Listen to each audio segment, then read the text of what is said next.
Hello friends, स्वागत है आप सभी का आपके अपने यूट्यूब चैनल हिस्ट्री स्कॉलर्स पे। और कंप्लीट हिस्ट्री की सीरीज़ में आज हम कवर करने वाले हैं संगम एज को। ठीक है।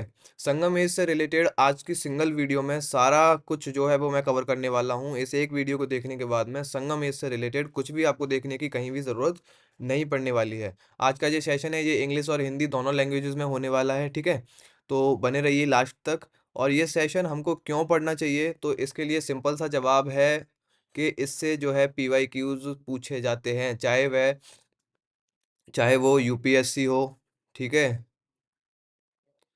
या फिर यूजीसी नेट हो, जेआरएफ को। इन सब में जो है संगम से रिलेटेड क्वेश्चंस हर बार हर सेशन में हर एग्जाम में बनते रहते हैं, तो इसलिए संगम एज का जो टॉपिक है वो भी बहुत ही इंपॉर्टेंट टॉपिक हो जाता है। और ये हमारा जो हिस्ट्री स्कॉलर्स जीरो, ये हमारा टेलीग्राम चैनल है, आप इसको ज्वाइन करके रख सकते हैं। यहाँ पर हम जो है डेली क्विजेज कराते रहते हैं, जिससे आपकी अच्छी खासी प्रैक्टिस होने वाली है। ठीक है। तो इसको भी आप सब्सक्राइब करके रख सकते हैं। इसको हमें क्यों पढ़ना चाहिए संगम एज को, तो इससे रिलेटेड कुछ क्वेश्चंस मैंने इसमें ऐड किए हैं। कुछ ही क्वेश्चन ऐड कर पाया, लेकिन काफ़ी सारे क्वेश्चंस हर सेशन में पूछे जाते हैं। ठीक है। इन सबको अभी हम सॉल्व करेंगे। उससे पहले हम शुरुआत करते हैं संगम एज को, कि संगम एज आखिर था क्या। ठीक है। स्टार्ट करते हैं। संगम एज, संगम काल। ठीक है। तो तमिल भाषा का जो प्राचीनतम साहित्य है, जो तमिल भाषा का, ठीक है, याद रखना है, संगम एज की भाषा क्या थी? तमिल थी। संगम काल में जो भाषा थी वो कौन सी थी? तमिल थी। तो तमिल भाषा का प्राचीनतम साहित्य जो है वो संगम साहित्य के नाम से जाना जाता है। ठीक है। जो तमिल भाषा का सबसे प्राचीन साहित्य है वो संगम साहित्य के नाम से जाना जाता है। और संगम का अर्थ क्या होता है? संगम का अर्थ होता है कोई संघ या फिर परिषद। संघ या फिर परिषद, या कहें तो कॉन्फ्रेंस या मीटिंग। ठीक है। वो होती है संगम। तो इसको संगम साहित्य क्यों कहा गया? क्योंकि एक कॉन्फ्रेंस करके, एक कॉन्फ्रेंस बुला करके, और जो विद्वान थे उन्होंने जो साहित्य लिखा उसको संगम साहित्य कहा गया था। ठीक है। तो संगम शब्द का जो सबसे पहले प्रयोग है वो नैनार और अप्पार ने किया था। सबसे पहले जो है संगम शब्द का जो यूज है, संगम शब्द का जो प्रयोग है वो नैनार और अप्पार ने किया था। संगम साहित्य में तीन महत्वपूर्ण राजा जो जो राज्य हैं उनका वर्णन मिलता है। वो कौन से हैं? उनमें आता है, एक है चोल, चेर और पांड्य। ठीक है। चोल, चेर, पांड्य, ये तीन राज्य हैं। इन तीनों का ही जो है संगम साहित्य में वर्णन मिलता है। और इनमें से भी जो सबसे ज़्यादा उल्लेख हुआ है वो चेर का हुआ है। ठीक है। चेर राज्य है, उसका सबसे ज़्यादा उल्लेख मिलता है संगम साहित्यों में। ठीक है। और सबसे प्राचीन वंश माना जाता है चेर वंश। ठीक है। ये भी आपको याद रखना है, चेर वंश सबसे प्राचीन माना जाता है। पांड्य शासकों के संरक्षण में कुल तीन संगम हुए। देखो, चेर वंश सबसे प्राचीन माना जाता है, सबसे ज़्यादा उल्लेख हुआ है संगम साहित्यों में। लेकिन जो संगम है पांड्य शासकों के संरक्षण में ही कुल 3 संगम आयोजित किए गए थे। और तीनों जो है वो पांड्य शासकों के जो संरक्षण में आयोजित हुए थे। कितने संगम हुए हैं? संगम काल में कितने संगम हुए थे? 3 संगम आयोजित हुए थे, और तीनों जो हैं वो पांड्य राजाओं के शासन काल में आयोजित किए गए थे। मतलब पांड्य राजाओं के संरक्षण में आयोजित किए गए थे। ठीक है। उनकी देखरेख में। अब जो ये तीनों जो संगम आयोजित किए गए थे उनमें जो साहित्य संकलित किया गया ना, उसी को हम संगम साहित्य कहते हैं। जो ये 3 संगम बुलाए गए पांड्य राजाओं के संरक्षण में, और उसमें जो विद्वानों ने जो साहित्य रचा, उसको ही संगम साहित्य कहा जाता है। ठीक है। संगम साहित्य की भाषा क्या है? तमिल है, याद रखना है। प्रथम संगम मदुरा में बुलाया गया। ठीक है। पहला संगम जो है वो मदुरा में बुलाया गया। द्वितीय संगम जो है वो कपाटपुरम में बुलाया गया था, और तीसरा संगम उत्तरी मदुरै में बुलाया गया, उत्तरी मदुरै में। ठीक है। तीनों याद रखने हैं आपको। पहले संगम की जो अध्यक्षता है वो ऋषि अगस्त्य ने करी थी, वो मैं बता दूंगा, चलो आपको। आयोजित किया गया। तीनों संगमों की जो कुल अवधि जो मानी जाती है वो 9950 मानी जाती है। तीनों संगमों की जो कुल अवधि है, कि तीनों संगम जो है 9950 वर्षों में पूरे हुए थे। हालांकि ये काल्पनिक है, लेकिन जो ग्रंथों में लिखी हुई है वो 9950 मानी गई है। 197 पांड्य राजाओं ने इसे संरक्षण दिया था। ये बात जो है ये संगम साहित्य में लिखी हुई है। 197 पांड्य राजाओं ने संगम साहित्य को, संगम को जो है संरक्षण दिया। देखो, ये तो कॉमन सी बातें हैं। इसके बाद जो संगम एज से जो क्वेश्चंस बनते हैं वो चोल चेर राजाओं से बनते हैं, वो आगे हम पढ़ेंगे। बाकी इनकी जो बुक्स हैं संगम काल की, जो संगम साहित्य है, उससे जो है क्वेश्चंस बनते हैं। जैसे तोलकाप्यम। तोलकाप्यम एक तमिल व्याकरण ग्रंथ है। ठीक है। तमिल व्याकरण ग्रंथ है। ये द्वितीय संगम के टाइम पे जो है रचा गया था, लिखा गया था। तो ये इसके रचनाकार कौन थे? तोलकाप्पियार इसके रचनाकार थे।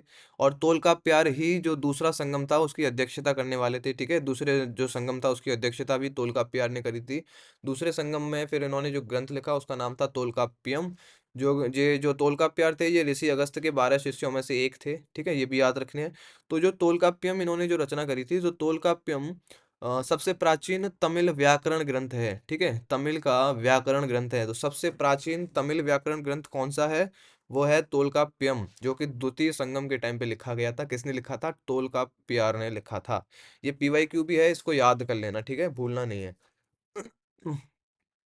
सेम इंग्लिश में दिया गया है, the earliest literature of the Tamil language is known as Sangam literature. Sangam means association of council, ये मैं बता चुका हूँ। The term Sangam was first used by Nainar Appar. Sangam literature mentions three important kingdoms, Chola, Chera and Pandya. Among these, Chera is mentioned most and the considered the oldest dynasty. चेरा को सबसे ज्यादा वर्णन किया गया है संगम साहित्य में और सबसे पुराना, सबसे प्राचीन वंश माना गया है। Three Sangam were organized under the patronage of Pandyas. Pandya राजाओं के संरक्षण में तीन जो है संगम आयोजित किए गए थे, जैसा मैं बता चुका हूँ। और the total duration of three Sangams is believed to be 9,950 and they were patronized by 197 Pandey kings. Tolkappiyam is only ancient literature available from second Sangam. द्वितीय संगम का एकमात्र जो ग्रंथ है वो मिलता है, कौन सा है? Tolkappiyam. It it's another its author Tolkappir was one of the 12 disciples of says Agastya. It is the oldest Tamil grammar text. ये मैं बता चुका हूँ। सबसे पुराना सबसे प्राचीन जो तमिल व्याकरण ग्रंथ है वो है तोलकाप्पियम, जो कि द्वितीय संगम में रचा गया तोलकाप्पियार द्वारा। पीवाईक्यू है, याद रख लेना है, भूलना नहीं है, ठीक है?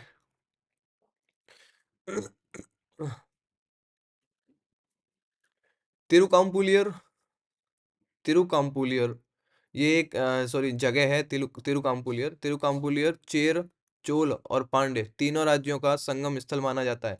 तीनों जो चोल, चेर और पांड्य जो थे, उन तीनों का जो संगम स्थल था वो तिरुकाम्पुलियर माना जाता है। मतलब यहाँ इन तीनों राज्यों के जो है राजा वगैरह जो है वो अ, मिल सकते थे, मिलन होता था तिरुकाम्पुलियर में, ठीक है? तीनों राज्यों की सीमाएं मिलती थी उस जगह पर। तीनों राजा आकर के बैठते भी थे, मिलते भी थे।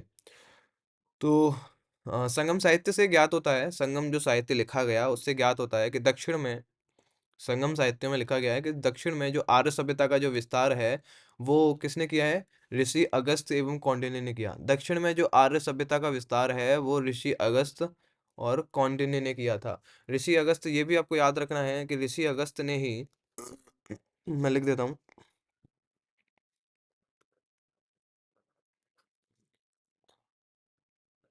अगस्त्य ने ही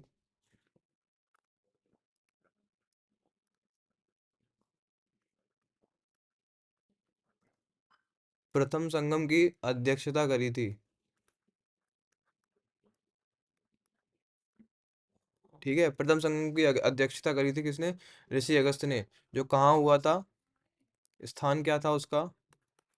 मदुरा में, ठीक है? मदुरा में हुआ था। ऋषि अगस्त ने इसकी अध्यक्षता करी थी, प्रथम संगम की। उपलब्ध संगम साहित्य को दो भागों में बांटा गया है। जो संगम साहित्य हमें अभी प्राप्त होता है उसको दो भागों में बांटते हैं। पहला है पत्तू पात्तू और दूसरा है एत्तू तोकई। पत्तू पात्तू जो है इसमें 10 गीतों का संग्रह है, इसमें 10 गीत लिखे गए हैं। 10 गीतों का संग्रह जो है वो पत्तू पात्तू कहलाता है। और एत्तू तोकई है, इसमें 8 गीतों का संग्रह है। इसमें आठ आठ जो गीत हैं वो लिखे गए हैं।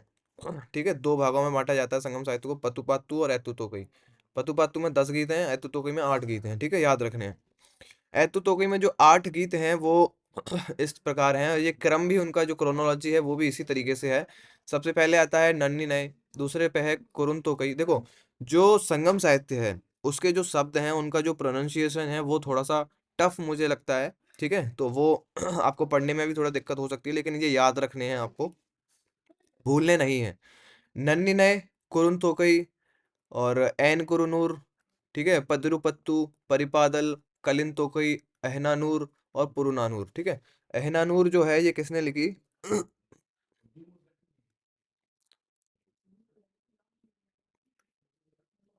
मामूल नूर ने, ठीक है। रुद्र शर्मन,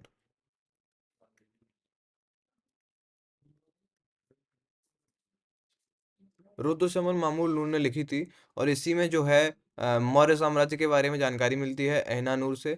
और नंदों के बारे में भी जानकारी मिलती है कि नंदों ने जो एक जो संपत्ति है अपनी, वो गंगा में, गंगा नदी के नीचे छुपा रखी थी, खा गुफाओं में, ठीक है। और पुरनानूर, ये जो आठ हैं, ये आठों जो हैं एत्तु तोकई के पार्ट हैं। और आठों गीत जो है ये संगम साहित्य के अंतर्गत आते हैं।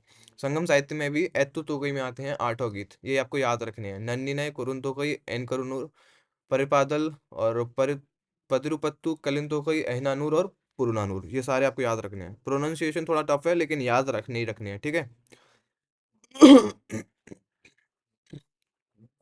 सेम इंग्लिश में है। Tirukampuli was the confluence point of the three kingdoms Chera, Chola, and Pandya. According to the Sangam literature, the expansion of Arya civilization in the south was carried out by the sages Agastya and Kaundinya. Available Sangam literature is divided into two parts, Patupattu and Ettutokai. Patupattu collection of 8 songs, 10 songs, and Ettutokai collection of 8 songs. ये मैं आपको बता चुका हूँ, ये 8 songs हैं पूरे, ठीक है, याद रखने हैं आपको। ये अकनानूर या एहनानूर है ये, ठीक है, आपको इसको देख लेना एक बार। तो इसके बाद अगर मैं बात करूं, तो Patirruppattu contains 10 poems and mentions the unburial urn burial और tombs prevalent in Chera kingdom. Chera राज्य में जो है समाधान के जो जो साक्ष्य हैं वो पदरुपत्तु में मिलते हैं। देखो पदरुपत्तु जो है ये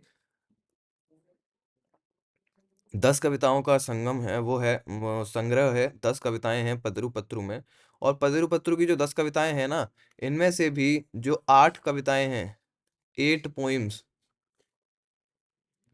वो 8 पोइम्स जो है वो चेर राजाओं की गाथाएं हैं। चेरा राजाओं की गाथाओं के बारे में है। तो पदरुपत्तु मोस्टली ज्यादातर जो है वो चेरों के बारे में ही जानकारी देता है, पूरा चेरों से रिलेटेड है, ठीक है। और चेरा चेरा राज्य में जो प्रचलित जो कलश शवाधान थे उनके बारे में भी जानकारी मिलती है पदरुपत्तु से, ठीक है। ये जो अर्न ब्यूरल है ना, ये क्या है? कलश शवाधान, कलश शवाधान। तो चेरा राज्य में जो प्रचलित थे कलश शवाधान, उनके बारे में भी जानकारी मिलती है पदरुपत्तु से। और चेरा राज्य का जो है 8 पोइम्स, इसमें से 8, 10 में से 8 पोइम्स जो है वो चेरा राज्य से रिलेटेड है। Sangam literature focuses on two main themes. Sangam literature में जो दो जो लिखी गई हैं, जो कविताएं लिखी गई हैं, जो जो साहित्य लिखा गया है, उस पे मेनली दो थीम्स पे फोकस किया गया है। एक है अहम, ठीक है, एक है पुरम। देखो थीम्स क्या होती है, एक तरीके से मैं कहूँ तो जो जिस जो सब्जेक्ट, जो कौन से विषय पर उसमें जो है साहित्य लिखा गया, ठीक है। तो एक विषय था अहम, एक था पुरम।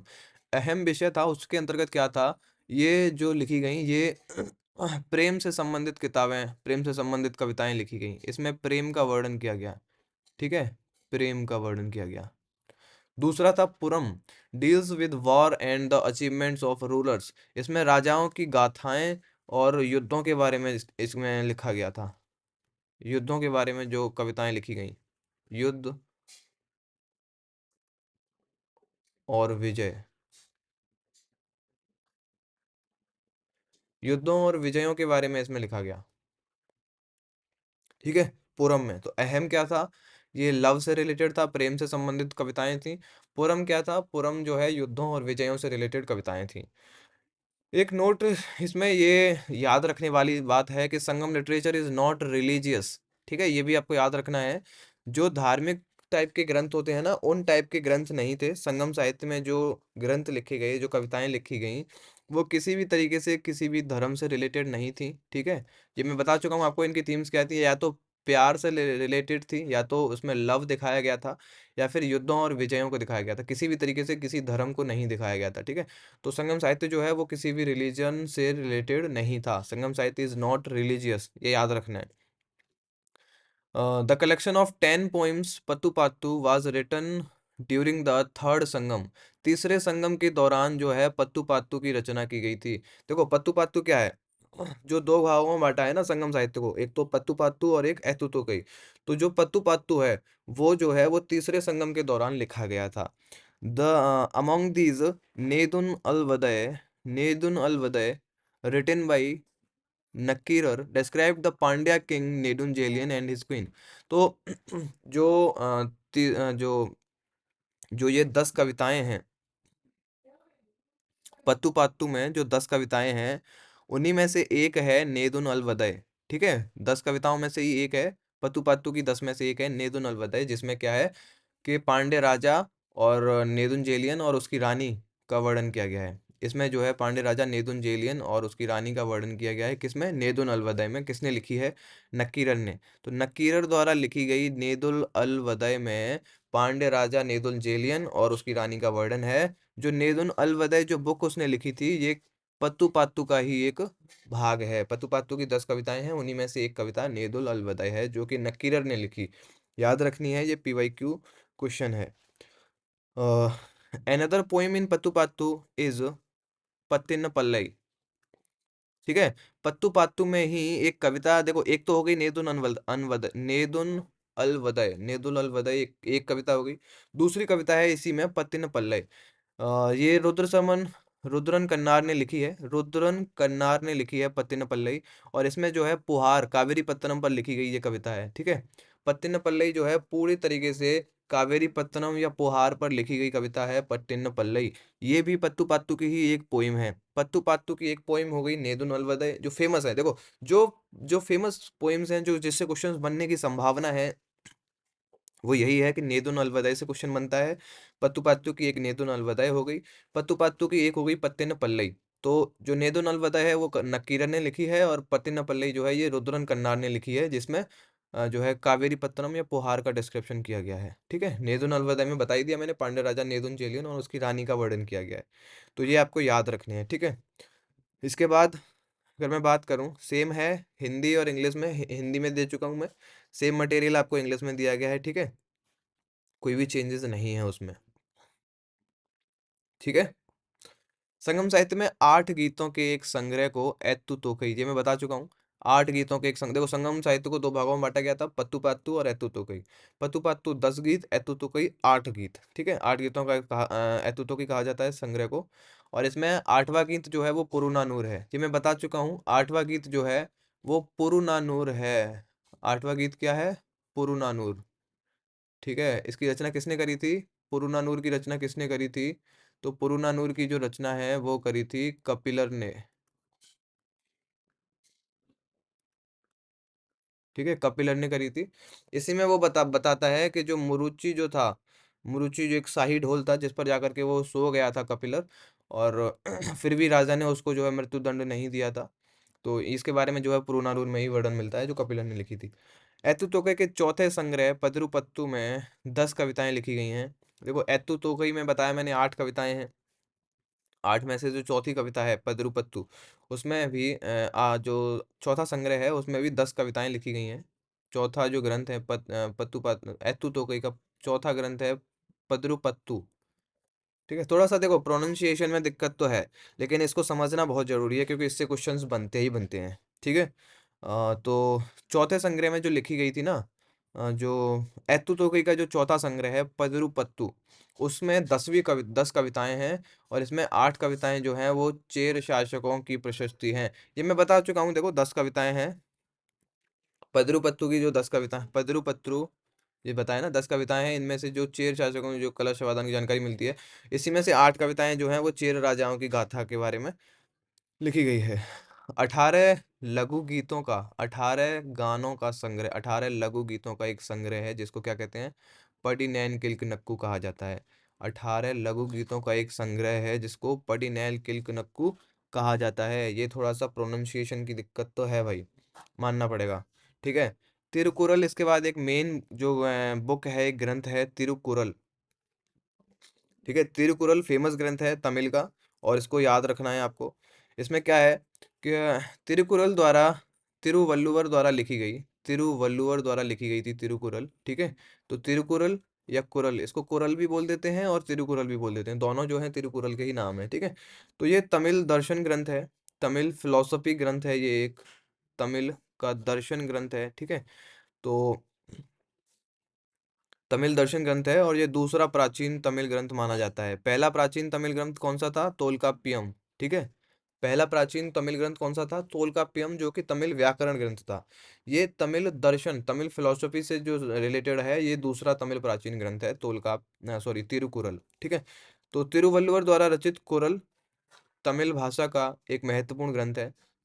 इसे ही जो है लघु वेद, इसे तमिल का, ठीक है, ये यहाँ पर तमिल का है, इसे ही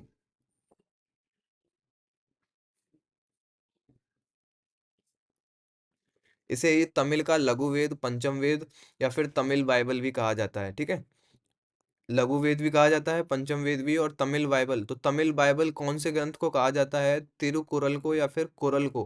किसने लिखा? तिरुवल्लुवर ने लिखा। ये पीवाईक्यू है, याद रखना है। तमिल बाइबल कौन सी किताब कही जाती है?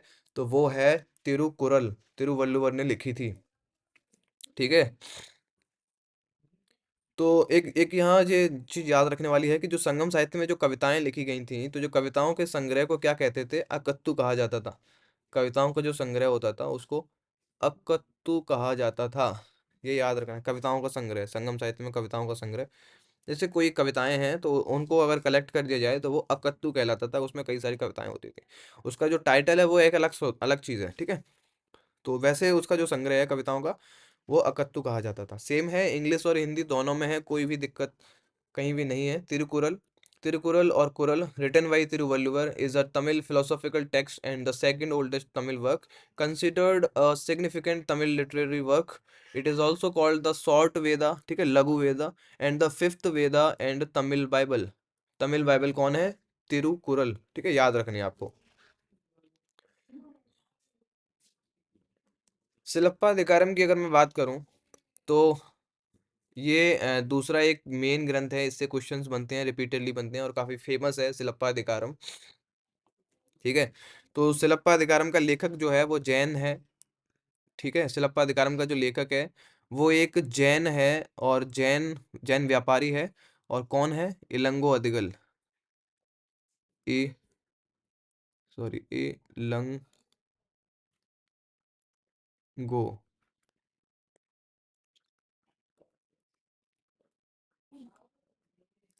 इलंगो अदिगल है, जो कि सिलप्पाधिकारम के लेखक हैं। ठीक है, ये आपको याद रखने हैं। और ये इलंगो अदिगल जो हैं, ये चैन शासक शेरगुट्टुवन के भाई हैं, ये भी आपको याद रखना है। चेरा शासक सेनगुट्टुवन के भाई थे इलंगो अदिगल, जिन्होंने सिलप्पाधिकारम बुक लिखी थी। इस बुक का जो स्टोरी है ना, उससे भी क्वेश्चंस बनते हैं। ठीक है, स्टोरी क्या है इसमें? देखो, इसमें है, इसकी जो नायिका है, जो इसकी हीरोइन है, वो कौन है? कनग्गी है। ठीक है, ये एक प्रेम कथा है, एक लव स्टोरी है। सिलप्पा दिकारम एक लव स्टोरी है। इसमें क्या है? तमिल साहित्य का इसी को जो है तमिल साहित्य का रत्न या प्रथम महाकाव्य माना जाता है, सिलप्पाधिकारम को प्रथम महाकाव्य। जो तमिल के 5 महाकाव्य है ना, उसमें भी जो है सिलप्पाधिकारम का नाम आता है। तो जो तमिल साहित्य का एक रत्न या प्रथम महाकाव्य माना जाता है, प्रथम महाकाव्य माना जाता है सिलप्पाधिकारम को, याद रखने हैं 5 महाकाव्यों में भी। इसमें कनक की पूजा का उल्लेख हुआ है। ठीक है, इस बुक में सिलप्पाधिकारम में कनक की पूजा का उल्लेख हुआ है। और सिलप्पाधिकारम से हमें कुछ जो है रीजनल जानकारी भी मिलती है, जैसे इस ग्रंथ में मगध, वत्स और अवंती का उल्लेख हुआ है। ठीक है, मतलब महाजनपद टाइम पीरियड के ये 3 जो महाजनपद है, इनका वर्णन किया गया है सिलप्पाधिकारम में, मगध, वत्स और अवंती। 32 प्रकार के सूती वस्त्रों की भी चर्चा करी गई है सिलप्पाधिकारम में। तो सिलप्पाधिकारम में ये तो थोड़ा सा रीजनल जानकारी मिलती है, मगध, वत्स और अवंती की। बाकी 32 प्रकार के सूती वस्त्रों की जानकारी मिल गई। ठीक है, कनक की पूजा की जानकारी मिल गई। इसकी स्टोरी क्या थी? देखो, स्टोरी इसमें ये थी, इसकी हीरोइन थी कनक। ठीक है, और उसका हीरो कौन था?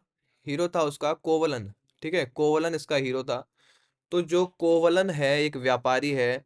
ये कोवलन जो है अपना सारा पैसा जितना इसने कमाया था, वो सारा पैसा एक माधवी नाम की वेश्या थी, ठीक है, एक प्रोस्टिट्यूट लेडी थी, प्रोस्टिट्यूशन लेडी थी, माधवी। तो जो कोवलन है वो सारा पैसा माधवी पर जाकर अपना उड़ा आता है, सारा पैसा माधवी पर खर्च कर देता है, और सारा पैसा गंवाने के बाद में वो अपनी पत्नी कनग्गी के पास आता है, ठीक है। जितना पैसा उसने कमाया था व्यापार से वो सारा पैसा माधवी पर उड़ा करके फिर कनग्गी के पास वापस आता है। और फिर वापस आने के बाद में कोवलन और कनग्गी ये जो है काबुंडी नामक जैन भिक्षु के साथ मदुरा के लिए रवाना होते हैं, ठीक है।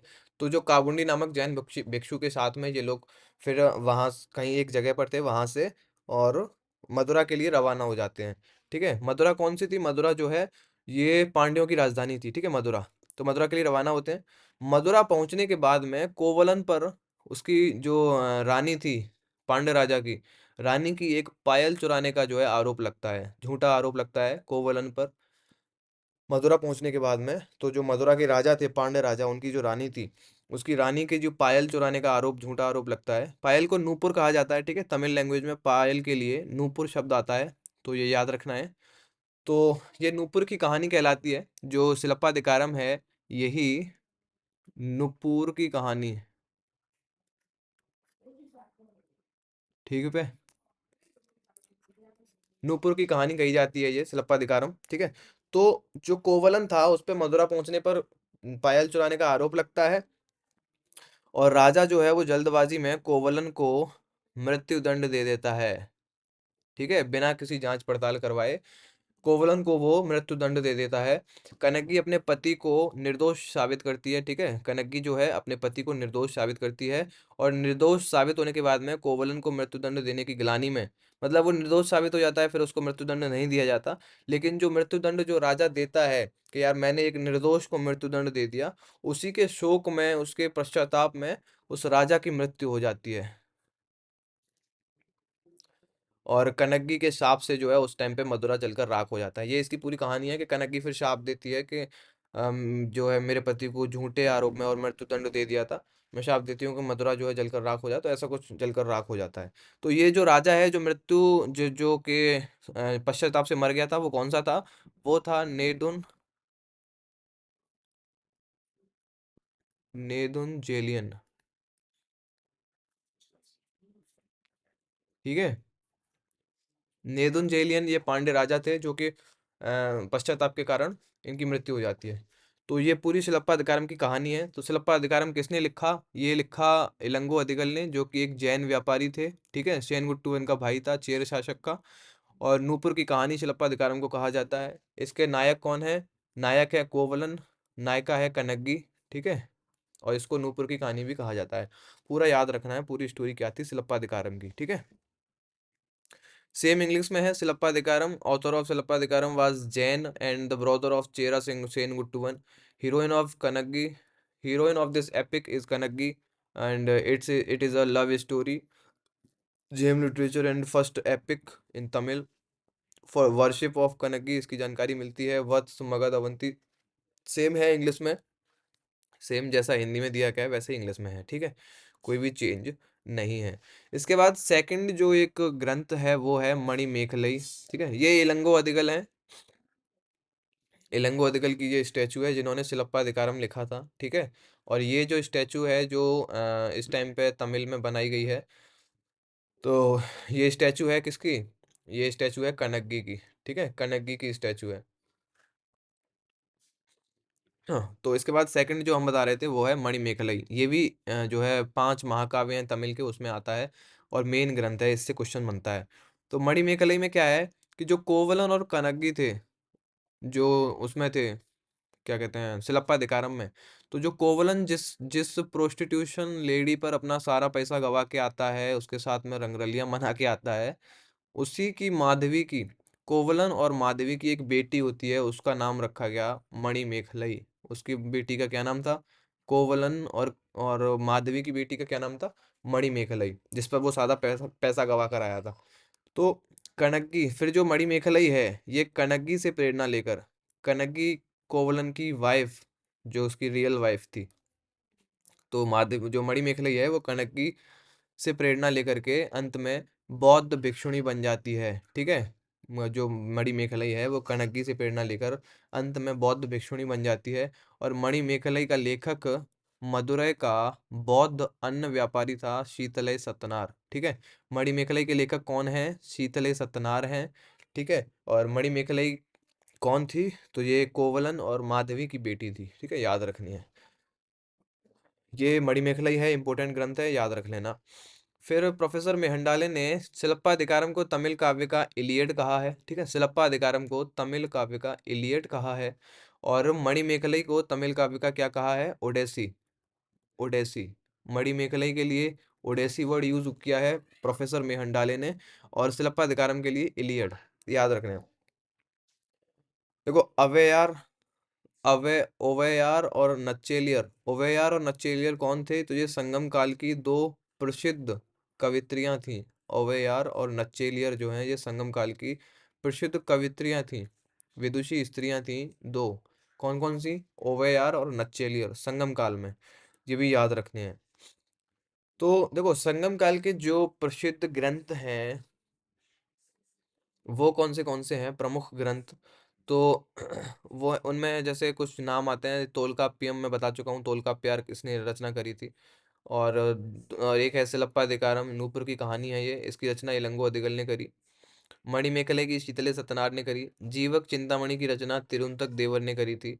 कुरल की रचना तिरुवल्लुवर ने करी, इसको तमिल बाइबल कहा जाता है। एहना नूर की रचना रुद्रशमन मामूल नूर ने करी थी। देखो, इसमें पांच जो संगम साहित्य के पांच महाकाव्य हैं।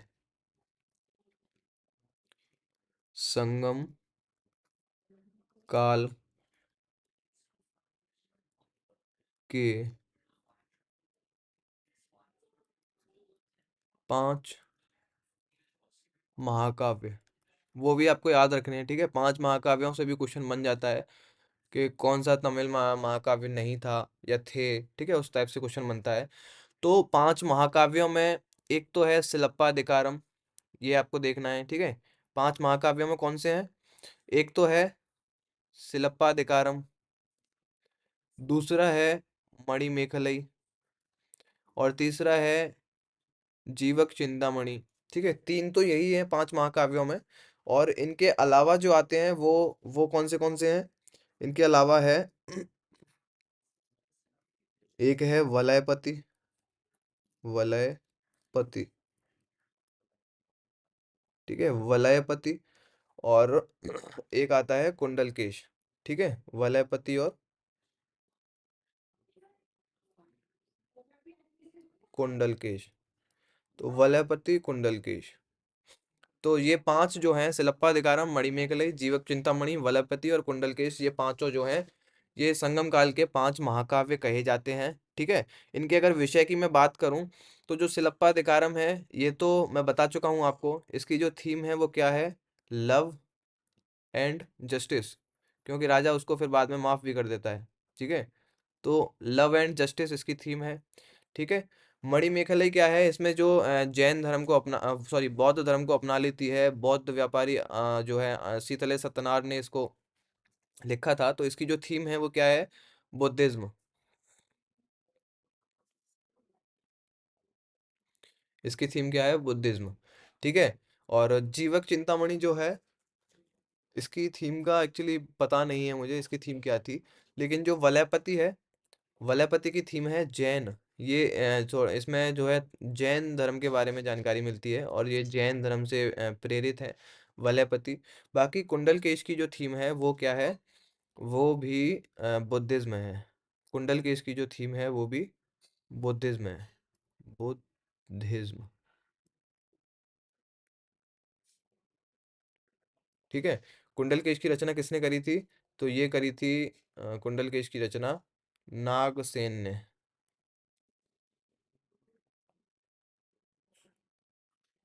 ठीक है, कुंडलकेश की रचना किसने करी? नागसेन ने। तो ये पांचों जो है संगम काल के महाकाव्य हैं। कौन से? सिलप्पाधिकारम, मणिमेखलाई, जीवक चिंतामणि, वलयपति और कुंडलकेश। ठीक है, सबकी थीम है सिलप्पाधिकारम की लव एंड जस्टिस, मणिमेखलाई की बुद्धिज्म है, कुंडलकेश की बुद्धिज्म है जो नागसेन ने लिखा, वलयपति की जैन धर्म से संबंधित है। ठीक है, इसमें जो है जैन से जानकारी मिलती है। ये पाँचों महाकाव्य आपको याद रखने हैं, नोट्स बना लेना, ठीक है? बाकी ये जो इम्पोर्टेंट ग्रंथ हैं, ये भी आपको याद रखने हैं, कौन-सा ग्रंथ किसने लिखा था, ठीक है? संगम साहित्य से जो ज़्यादातर क्वेश्चन्स बनते हैं ना, वो इसी से बनते हैं कि कौन से ग्रंथ जो है किसने लिखा था, ठीक है? और उसकी थीम क्या थी? ये भी आपको जो है याद होने चाहिए। सेम वर्क है, इंग्लिश और हिंदी दोनों में सेम मटेरियल दिया गया है, कोई भी चेंजेस कहीं भी नहीं किए गए हैं, ठीक है? पढ़ सकते हैं आप इंग्लिश और हिंदी दोनों को।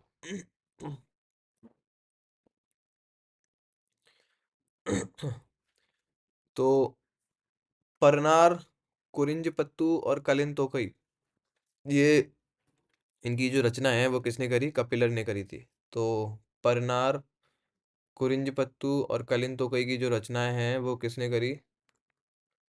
अ, कपिलर ने। ये यहाँ पर परनार नहीं होगा, ये परनानूर होगा, परनानूर जो है, परनानूर, ठीक है? ये देख लेना, परनानूर होगा। तो परनानूर और कुरिन्ज और कलिन तोकई की रचना जो है ये कपिलर कपिलर ने करी थी। संगम काल के कपिलर का संगम काल में जो कपिलर एक जो है वो हुए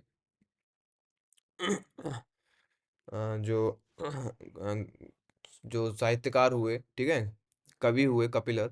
तो जो कपिलर थे उनका जो संरक्षण है वो पारी नामक चेर राजा ने किया था, ठीक है? कपिलर को संरक्षण दिया था किसने? पारी नामक चेर राजा थे, उन्होंने जो है कपिलर को संरक्षण दिया था और कपिलर ही जाकर के एक शाही ढोल पर सो गया था, ठीक है? मोरूची पर सो गया था जिसके बाद पारी ने इसको मारने की बजाय और इसको हवा करी थी इसकी, ठीक है? तो ये इसमें इसको जो है बहुत ही ज़्यादा वो बताता है कि दयावान राजा ने मुझे नहीं मारा, मैं साइड होल पर सो गया था फिर भी मुझे नहीं मारा। तो ये कपिलर वगैरह इसके बारे में एक जानकारी देता है, अपनी कहानी में लिखता है ये चीज़। पुरनानूर में लिखता है ये, ठीक है? अब देखते हैं देखो, जो संगम काल के दौरान जो 3 राजवंश होते हैं, चेर, चोल और पांड्य, उन तीनों को समझते हैं, उनमें जो राजा फेमस थे उस टाइम पे उनको देखते हैं, ठीक है? तो सबसे पहले देख लेते हैं चेर राजा, ये सबसे प्राचीन राजवंश माना जाता है संगम साहित्य में, ठीक है? सबसे प्राचीन लिखा हुआ है संगम साहित्य में, सर्वाधिक प्राचीन राजवंश माना जाता है चेरा, ठीक है? चेरों का जो प्रतीक चिन्ह था वो क्या था? धनुष बाण। धनुष जो है ये चेरों का प्रतीक चिन्ह था, ये भी याद होना चाहिए आपको। तीनों राजवंशों के प्रतीक चिन्ह क्या-क्या थे याद होने चाहिए, ठीक है? और चेरों की जो राजधानी थी वो थी वांजी। करूर या वांजू एक ही बात है, करूर, करवरूर, करूवुर ये एक ही है। तो राजधानी क्या थी इसकी? वांजी और दूसरी राजधानी इसकी क्या थी? तोंडी। दूसरी राजधानी इसकी तोंडी थी। तो चेरा राज्य की राजधानी वांजी, इसका धनुष जो है राज चिन्ह था, सबसे प्राचीन राजवंश है। चेरा राज्य जो है ये मालाबार केरल क्षेत्र में था। ठीक है, केरल क्षेत्र में था।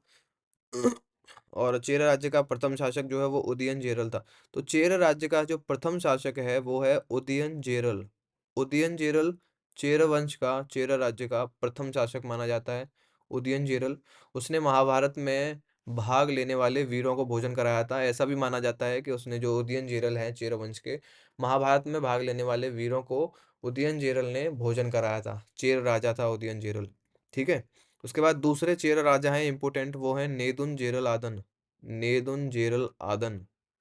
तो नेदुन जेरल आदन जो दूसरे इंपोर्टेंट राजा हैं, इनके बारे में जो जानकारी मिलती है उसमें कहा है कि 7 राजाओं को पराजित करके अधिराज की उपाधि धारण की। जो नेदुन जेरल आदन हैं उन्होंने 7 राजाओं को पराजित करके अधिराज की उपाधि धारण करी थी। अधिराज की उपाधि धारण करी और समस्त भारत पर विजय प्राप्त करके हिमालय, समस्त भारत को जीतकर, किसने? नेदुन जेरल आदन ने समस्त भारत को जीत करके हिमालय तक अपने साम्राज्य को बढ़ाया था। ये चेर राजाओं में सबसे महान माने जाते हैं। तो जो नेदुन जेरल आदन हैं,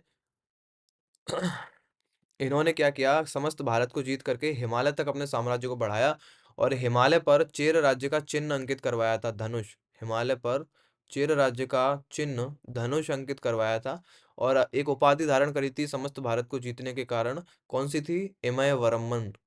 इमय वरमन की उपाधि धारण करी नेदुल जेरन आदन ने। नेदुन जेरल आदन, ठीक है। अधिराज की उपाधि धारण करी, 7 राजाओं को पराजित करने के कारण अधिराज की उपाधि धारण करी। भारत जीतने के कारण इमय वर्मन की उपाधि धारण करी थी। तो अधिराज की उपाधि धारण करी थी। अधिराज की उपाधि धारण करी थी मतलब क्या है? इसका मतलब क्या था, इमय वर्मन का हिमालय तक सीमा वाला, हिमालय तक सीमा वाला, ठीक है। तो ये तो था नेदुन जेरल आदन, ये चेर वंश का राजा था। इसके बारे में इम्पोर्टेंट क्या है, 7 राजाओं को हरा करके अधिराज की उपाधि, इमय वर्मन की उपाधि भारत जीतने के कारण इसने धारण करी थी। ये चीजें ही बस इसके बारे में इम्पोर्टेंट हैं जो आपको याद रखने हैं, कुछ पॉइंट्स हैं बस। तो सेम है, इंग्लिश और हिंदी दोनों में दिया गया है। चेरा राज्य है, सबसे ओल्डेस्ट डायनेस्टी कंसीडर की जाती है ये संगम साहित्य में। और इसका जो चिन्ह है वो बो है, धनुष है। कैपिटल है इसकी वांची, एंड सेकंड कैपिटल क्या है, तोंडी। और मालाबार रीजन में केरल में था ये। उदयन चेरल इसके पहले राजा हैं, फर्स्ट रूलर माने जाते हैं। और जैसा माना जाता है कि feeding the warriors who participated in the Mahabharata war. Nedun Cheral की क्या है, ही डिफीटेड 7 किंग्स, ये बता चुका हूँ मैं, and assume the title of Adhiraja, and expanded his empire across India, reaching the Himalayas, where he inscribed the Chera symbol bow, and he took the title of Imay Varamman and Adhiraja। ठीक है, ये याद रखने हैं आपको। इसके बाद आता है सेन गुट्टुवन, ये चेरा राज्य का महान शासक था। ठीक है, चेरा वंश में सबसे महान जो राजा हैं वो सेन गुट्टुवन को ही माना जाता है। ठीक है, तो सेन गुट्टुवन कौन था, ये भी इमय वर्मन के बेटे थे। ठीक है, इमय वर्मन के बेटे थे। इससे पहले कुछ जो राजा रहे थे, उसमें उनमें आते हैं पेरुंजेरल, सेन जो सेनगुट्टू वंश से पहले राजा बने थे। तो उनमें कौन से हैं, पेरुंजेरल, पेरुंजेरल।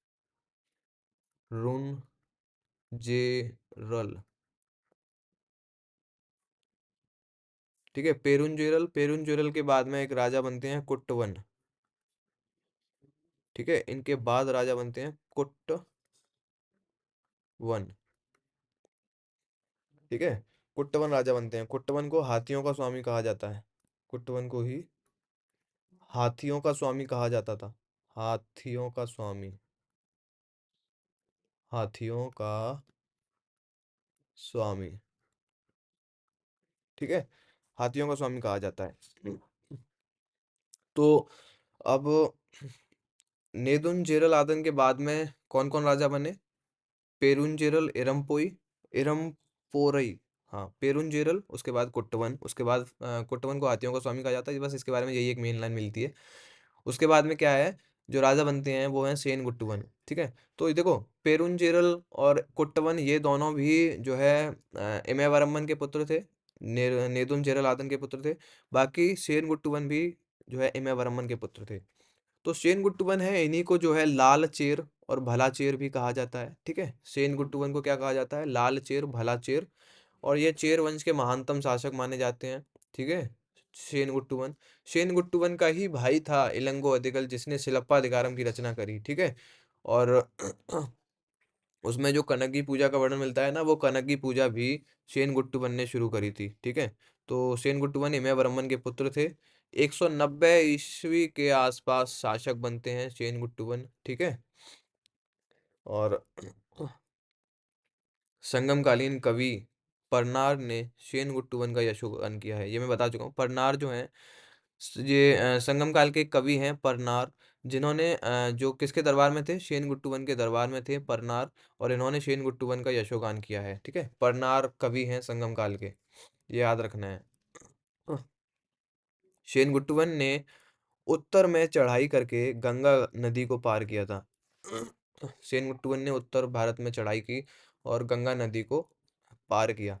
सिलप्पा अधिकारम के अनुसार, देखो सिलप्पा अधिकारम उसके भाई ने लिखी थी सेन गुट्टुवन के, तो सिलप्पा अधिकारम के अनुसार सेन गुट्टुवन ने कौमार्य की देवी, सतीत्व की देवी की पूजा, पत्नी पूजा या कनक की पूजा की शुरुआत करी थी। ठीक है, क्योंकि उसके भाई ने लिखी ना सिलप्पा अधिकारम, तो जो कनक थी जो मदुरई में नेदुन ने जिसको जिसके पति को मृत्युदंड दे दिया था जल्दबाजी में, तो वही कनग्गी पूजा जो शुरुआत करी थी सेन गुट्टुवन ने, कनग्गी की पूजा शुरुआत करी, कि वो सतीत्व की देवी थी जिस जो अपने पति के लिए लड़ती रही। ठीक है, तो कनग्गी पूजा की शुरुआत किसने करवाई, सेन गुट्टुवन ने करवाई। चेर राजा था ये सेन गुट्टुवन, इलंगो अधिकल का भाई था। ठीक है, और इसमें उसे श्रीलंका के शासक गजबाहु प्रथम का भी सहयोग मिला था। तो श्रीलंका के शासक गजबाहु प्रथम का सहयोग मिला था किसमें? कनक पूजा की शुरुआत करने में। तो गजबाहु एक तमिल कवि हैं। इलंबोधियर के साथ एक तमिल कवि इलंबोधियार के साथ में सेनगुट्टुवन के दरबार में आया था। ठीक है? तो श्रीलंका का कौन सा शासक था जो कि सेनगुट्टुवन के दरबार में आया था? तो वो थे गजबाहु प्रथम। Gajabahu visited Senguttuvan's court with the Tamil poet Ilambodiyar. Ilambodiyar के साथ में गजबाहु जो है वो सेनगुट्टुवन के दरबार में आया था। और सेनगुट्टुवन को ही रेड चेर और वर्चुअस चेर, भला चेर भी कहा जाता है इसको। ठीक है? ये याद रखने हैं आपको। इमयवर्मन का पुत्र था। परनार नामक कवि थे। Praised his Senguttuvan achievements. Paranar कवि ने इसको वो दिया है। और ये सब आपको याद रखने हैं सेनगुट्टुवन के बारे में। ठीक है? और यहाँ ये दिया गया है कि Senguttuvan introduces the worship of the goddess of chastity, मतलब सतीत्व की देवी, एज अ पत्नी पूजा। पत्नी पूजा शुरुआत करी। कनगी पूजा भी इसको कहा जाता है। किसने करी थी? सेनगुट्टुवन ने। ये याद रखने हैं। शेय्ये कौन है? तो Seyye the last Chera ruler माने जाते हैं। Who defeated by Pandya Nedunjeliyan. Nedunjeliyan ने इसको हराया था सेईई को। ये लास्ट चेरा रूलर थे। ठीक है? ये याद रखना है। आदिग अमान आदिग इमान आदिग इमान कौन है? आदिग इमान भी एक चेरा राजा थे जिन्होंने क्या किया, गन्ने की खेती शुरुआत करी थी दक्षिण भारत में। तो Chera king credited with initiating sugarcane cultivation in the southern region. दक्षिण भारत में गन्ने की खेती की जो शुरुआत है वो आदिग इमान ने करी थी, जो कि चेर राजा थे। ठीक है? ये भी आपको याद रखना है। ठीक है? और देखो, चेर चेर राजा आदिकमान तक ये हो गया, गन्ने की खेती शुरुआत कर दी। लास्ट राजा हो गए सही है। ये इसके जो है चेर वंश के लास्ट राजा थे। तो चेरा राज्य के जो प्रमुख बंदरगाह थे चेरा राज्य में, देखो चेरा राज्य कौन सा था? ये साउथ इंडिया का है। ठीक है? साउथ इंडियन रीजन है। तो जो इस साइड का जो क्षेत्र था वो चेर पर था। ये जो क्षेत्र था ये पांड्यों का था। और ये जो ऊपर का क्षेत्र था ये चेरों का, उसका चोल का था। ये है चोल, ये है पांड्य, और ये है चेरा। ठीक है? याद रखना है। तो जो चेरा राज्य के जो बंदरगाह थे ये सारे पश्चिम में ही होंगे, क्योंकि भाई पश्चिम में ही उसका जो जो राज्य है। तो जितने बंदरगाह होंगे वो इसी साइड में तो होंगे चेरों के। तो चेरों के प्रमुख बंदरगाह कौन से थे? तोंडी, मुशीरी, बंदर, नोरा, करूर और वांजी। बंदर ये सबसे फेमस चेर बंदरगाह था, सबसे प्रसिद्ध बंदरगाह था चेर चेर राज्य का। सबसे प्रसिद्ध बंदरगाह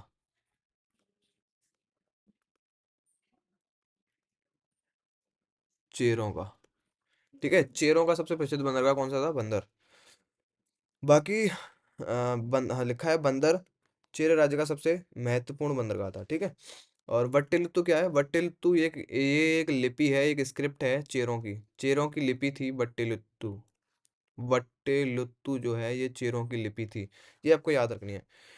तो चेरा राज्य के बारे में हमने पढ़ा। ठीक है? उदयन जेरल पहले राजा थे, ये पढ़ा। नेदुन जेरल आदन पढ़े। उसके बाद में शेनगुट्टुवन ये फेमस राजा थे, ये पढ़े। तो नेदुन जेरल आदन उसकी इमयवर्मन अधिराज की उपाधियां देखी। और शेनगुट्टुवन है, उन्होंने पत्नी पूजा शुरू करी। परनार उनके उसमें थे। गजबाहु आए उनकी हेल्प के लिए, पत्नी पत्नी पूजा की शुरुआत के लिए।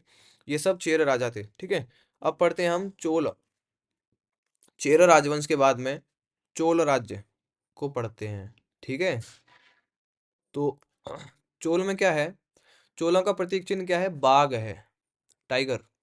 चोलों का प्रतीक चिन्ह क्या है? टाइगर। और चेरों का प्रतीक चिन्ह क्या था?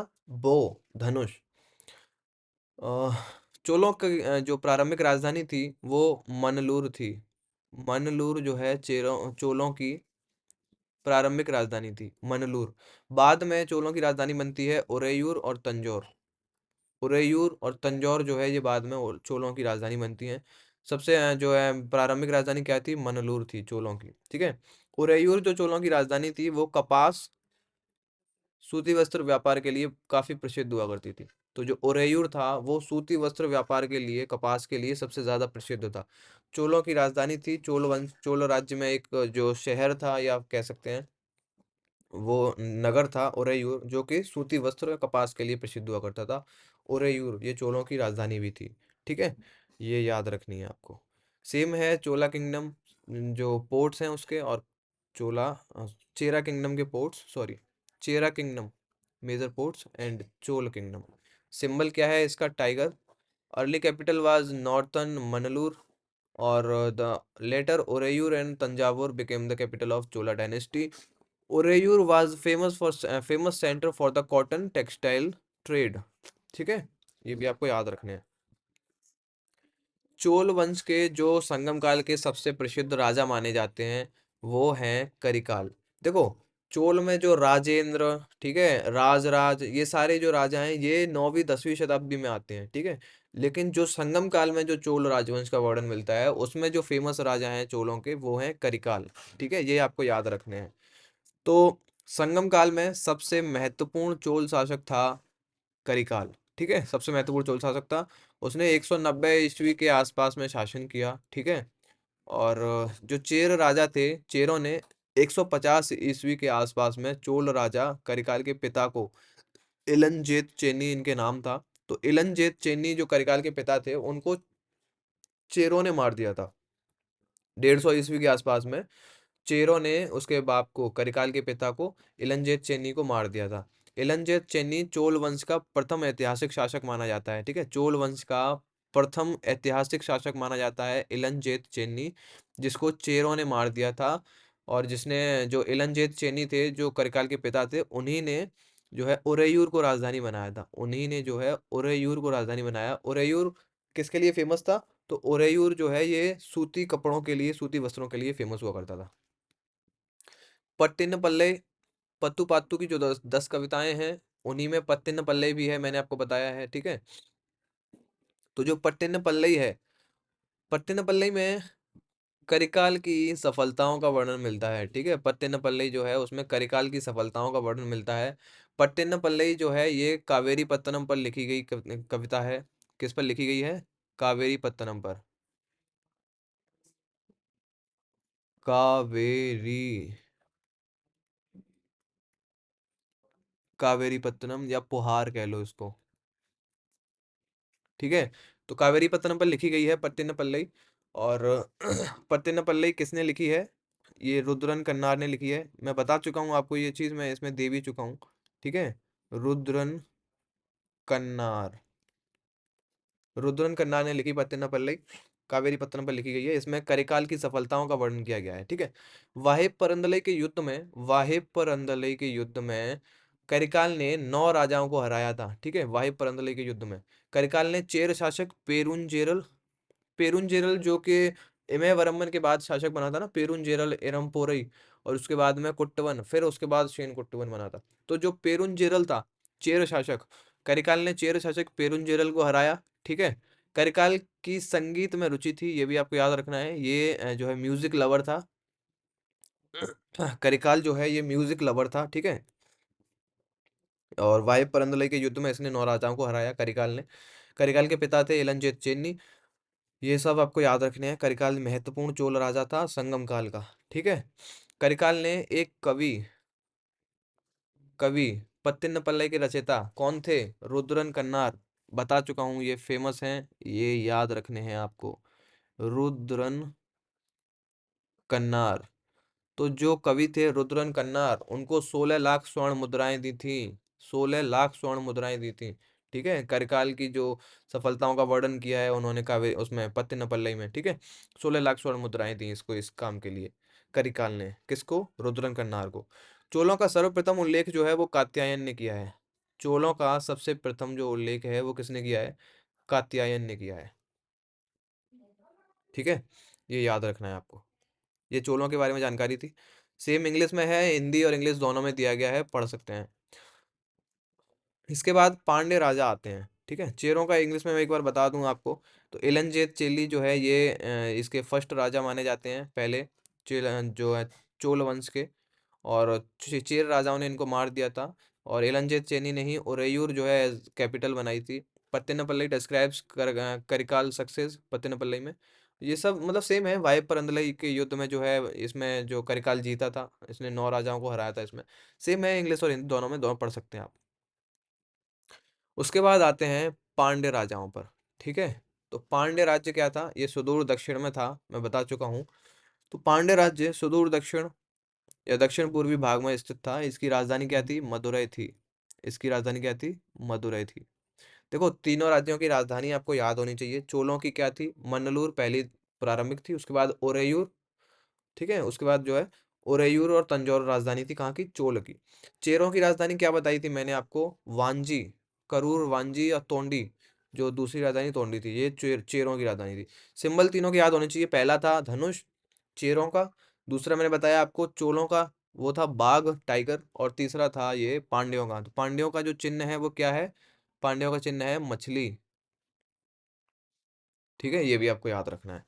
तो पांड्य राज्य का सर्वप्रथम जो उल्लेख है वो पाणिनि की अष्टाध्यायी में मिलता है। पांड्य राज्य का सर्वप्रथम उल्लेख जो है वो किस में मिलता है, पाणिनि की अष्टाध्यायी में मिलता है। ठीक है, तमिल साहित्य को छोड़ करके बता रहा हूँ मैं। पांड्य जो राज्य है उसका उल्लेख पाणिनि की अष्टाध्यायी में सबसे पहले मिलता है। चोलों का वो है कात्यायन ने किया है सबसे पहले उल्लेख। ठीक है, पांड्यों का प्रतीक चिन्ह मैं बता चुका हूँ। पांड्यों का क्या है, मछली। इनकी प्रारंभिक राजधानी क्या थी, कोरकई। ये आपको याद रखनी है, शुरुआती राजधानी थी इनकी कोरकई। ठीक है, बाद में इनकी राजधानी क्या बन जाती है, मदुरै। मदुरै बन जाती है, जहां पर जो कोवलन और कनग्गी जो है काबुंडी नामक भिक्षु के साथ में जैन भिक्षु के साथ में जो है वो मदुरै के लिए रवाना होते हैं। फिर मदुरै में जाकर उस पर पायल चुराने का, नूपुर चुराने का जो आरोप लगता है। ठीक है, तो मदुरै राजधानी थी कहाँ की, पांड्यों की। कोरकई प्रारंभिक राजधानी थी चोलों की, चेरों सॉरी, पांड्यों की। पांड्यों की जो प्रारंभिक राजधानी थी वो थी क्या थी, कोरकई या कोलची इसकी प्रारंभिक राजधानी थी पांड्य राजवंश की। और बाद में जो है इसकी राजधानी क्या बनती है, मदुरा। बाद में इसकी राजधानी मदुरा बन जाती है। तो कोरकई जो है वो ताम्रपर्णी नदी के किनारे, ताम्रपर्णी नदी के किनारे था। और मदुरै जो है वो वैगई नदी के किनारे स्थित है। वैगई नदी को ही पांड्यों की जीवन रेखा कहा जाता है। ठीक है, कौन सी नदी को, वैगई या फिर वैगी नदी जो है, वेंगी नदी जो है, वैगई या वेंगी नदी जो है, इसको पांड्यों की जीवन रेखा कहा जाता है। कोरकई ताम्रपर्णी नदी के किनारे था, मदुरै जो है वो वैगई नदी के किनारे पर था। ये याद रखने। पांड्यों का उल्लेख जो है वो मेगास्थनीज ने भी किया है। पांड्य जो राजवंश था उसका उल्लेख मेगास्थनीज भी करता है, जो मौर्य काल में आया था। ठीक है, तो मेगास्थनीज भी पांड्यों का उल्लेख करता है। मेगास्थनीज के अनुसार पांड्य राज्य मात्र सत्तात्मक था। मेगास्थनीज क्या कहता है कि पांड्य राज्य जो था वो मात्र सत्तात्मक था। ये मेगास्थनीज का वर्णन है। वहां पर एक स्त्री का शासन था। ये चीज किसने बताई है, मेगास्थनीज ने बताई है पांड्यों के बारे में। ठीक है, था या नहीं इसका नहीं पता, लेकिन मेगास्थनीज ने इसका उल्लेख किया है कि पांड्य राज्य में मात्र सत्तात्मक सत्ता थी और वहां पर एक स्त्री का शासन था। ठीक है, पांड्य राज्य मोतियों के लिए प्रसिद्ध था। ठीक है, पांड्य राज्य जो है ये मोतियों के लिए प्रसिद्ध था। और मोतियों के लिए पांड्य राज्य में क्या प्रसिद्ध था, उसकी राजधानी कोरकई। उसकी कोरकई जो है, कोरकई राजधानी थी, वो मोतियों के लिए प्रसिद्ध थी।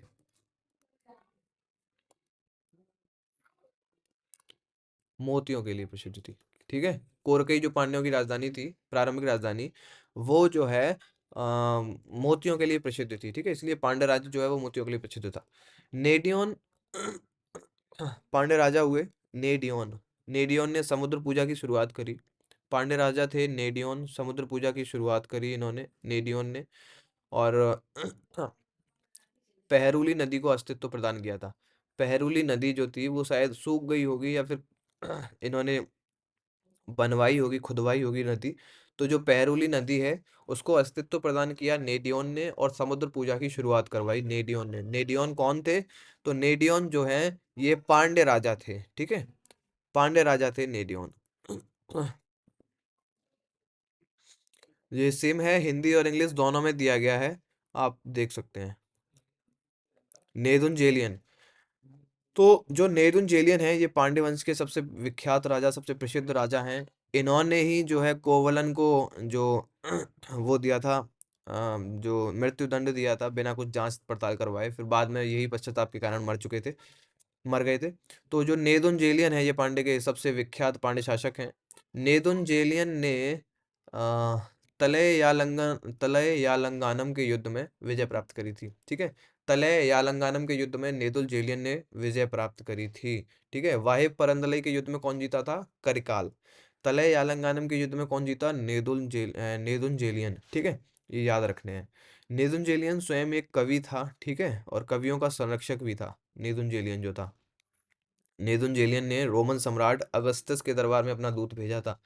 तो जो रोमन सम्राट थे अगस्टस, उनके दरबार में दूत भेजा किसने? कौन से पांड्य राजा थे वो थे नेदुन जेलियन। ठीक है, और कोवलन का नग्गीमाला मैंने बता ही दिया आपको, इन्होंने कोवलन को मृत्युदंड दिया था। ठीक है, कोवलन को मृत्युदंड देने वाले जो राजा थे वो कौन थे? नेदुन जेलियन थे। कोवलन को मृत्युदंड, ठीक है, कोवलन को मृत्युदंड दिया। फिर कनग्गी ने इनको अपने पति को जो है निर्दोष साबित किया। तो सिलप्पा अधिकारम के नायक जो कोवलन है, उनको नेदुन जेलियन ने ही मृत्युदंड दिया था, ये मैं बता चुका हूँ। ठीक है, और मदुरै कांची नामक कविता में नेदुन जेलियन के शासन का विवरण मिलता है। मदुरै कांची कविता है, मदुरै कांची, इसमें जो है नेदुन जेलियन के शासन का विवरण मिलता है। इनकी रचना, जो मदुरै कांची जो कविता है, इसकी रचना किसने करी है? इसकी रचना जो है भांगुदी मरुदनार ने करी है। भांगुदी मरुदनार ने मदुरै कांची कविता लिखी, जिसमें नेदुन जेलियन के शासन के बारे में जानकारी मिलती है। ठीक है, ये आपको याद रखने हैं। नल्ली वकोडन क्या है? नल्ली वकोडन जो है ये अंतिम पांड्य शासक थे, अंतिम पांड्य राजा थे नल्ली वकोडन। नल्ली वकोडन लास्ट पांड्य रूलर। ठीक है, पांड्यों की प्रारंभिक राजधानी कोरकई थी, मैं बता चुका हूँ। जो जो मोतियों के लिए विख्यात थी, सबसे ज्यादा मोतियों के लिए विख्यात थी कोरकई। ठीक है, याद रखनी है आपको, पांड्यों की प्रारंभिक राजधानी थी। सेम है हिंदी इंग्लिश में। Nedunjeliyan was the most renowned Pandya ruler, Nedun Jelian. He achieved victory battle of the तलैयालंगनम के युद्ध में। ठीक है, विजय प्राप्त करी। और नेदुन जेलियन वाज हिमसेल्फ अ पोइट, ये खुद भी एक पोइट था, और इन्होंने जो है कवियों को संरक्षण दिया। और he send a envoy to the court of the Roman Empire Augustus. Roman Empire Augustus जो है, रोमन साम्राज्य के राजा थे अगस्टस, उसके दरबार में इन्होंने एक राजदूत भेजा। सिलप्पाधिकारम कोवलन द हीरो, जो सिलप्पाधिकारम का हीरो है, was executed by the Nedunjeliyan. The poem Maduraikkanchi described Nedunjeliyan's रेंग, साम्राज्य के बारे में जानकारी देती है मदुरै कांची। भांगुदी मरुदनार ने इसकी रचना करी है। द लास्ट रूलर है वो है Nalli Vakodan. Pandya capital Korkai was famous for pearls, मोतियों के लिए प्रसिद्ध थी। ठीक है, याद रखनी है। अब राजनीतिक व्यवस्था की अगर मैं बात करूं, तो जो संगम टाइम पीरियड था, उसके जो तीनों जो राजवंश थे, उस टाइम पे जो राजनीतिक व्यवस्था थी वो कैसे चलती थी? ठीक है, तो जो संगम कालीन प्रशासन, जो राजतंत्रात्मक था, संगम काल में जो प्रशासन था वो राजतंत्रात्मक था, राजा हुआ करता था। ठीक है, जो राजपद था वो वंशानुगत था, राजा के बाद राजा का बेटा राजा बनता था। ठीक है, और राजा के जो सर्वोच्च न्यायालय हुआ करते थे, जो राजा के जो सर्वोच्च न्यायालय हुआ करते थे, उनको क्या कहते थे? मनरम कहा जाता था। राजा के सर्वोच्च न्यायालय हो या राज्यसभा हो, उसको मनरम कहा जाता था। राजा के दरबार को नलबय कहा जाता था। ठीक है, जो राजा दरबार लगवाता था उसको नलबय कहा जाता था, लेकिन जो सर्वोच्च न्यायालय था उसको मनोरम कहा जाता था। ठीक है, राजा के दरबार को नलबय कहा जाता था। कवियों द्वारा शाही ढोल, इसको याद रखना है, शाही ढोल मुर्चू को बजाकर सुबह राजा को नींद से जगाया जाता था, किस? कवियों द्वारा। ठीक है, ये बताया गया है कि जो कपिलर था वो मुरुची पर, ढोल पर ऊपर सो गया था जाकर के। मुरुची उस टाइम पे इतना फेमस था कि जिसको कोई भी यदि अ, कोई भी यदि उसको नुकसान पहुंचा देता था, मुरुची को, या फिर उसका अपमान कर देता था, ढोल का भी अपमान कर देता था, तो राजा उसको तुरंत मृत्युदंड दे देता था। इतना जो प्रिय मुरुची जो ढोल था। लेकिन इस पर जाकर के जो है कपिलर सो गया था। कौन सो गया था? कपिलर। कपिलर इस पर जाकर के सो गया था। फिर भी जो है राजा ने उसको नहीं मरवाया। ठीक है, कपिलर क्यों? कौन था? ये कवि था। कपिलर एक कवि थे जो सो गए थे, लेकिन फिर भी राजा ने उनको मृत्युदंड नहीं दिया था।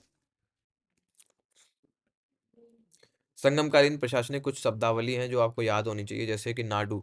संगम काल में नाडु प्रांत के लिए शब्द आता है। और जो है संगम काल में नगर के लिए शब्द आता है। और ठीक है, और पत्तिनम तो आपको सब समझ ही रहे हैं, जैसे कावेरी पत्तनम। ठीक है, विशाखापत्तनम। पत्तिनम कौन से होते हैं? पट्टिनम होते हैं तटीय शहर जो के किनारे बसे होते हैं। ठीक है, पत्तिनम कहे जाते थे।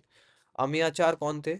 अमेयाचार जो हैं ये संगम काल में भी मंत्री हुआ करते थे, ठीक है?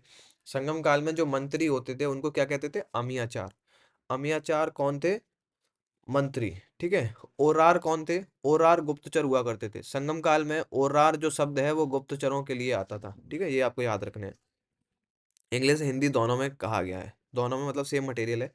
संगम एडमिनिस्ट्रेशन एडमिनिस्ट्रेटिव टर्मिनोलॉजी क्या है? नाडु प्रोविंस के लिए और सिटी के लिए, पट्टिनम कोस्टल सिटी के लिए, अमियाचार मिनिस्टर हैं और ओरार कौन है? स्पाई, गुप्तचर हैं, ठीक है? याद रखने हैं।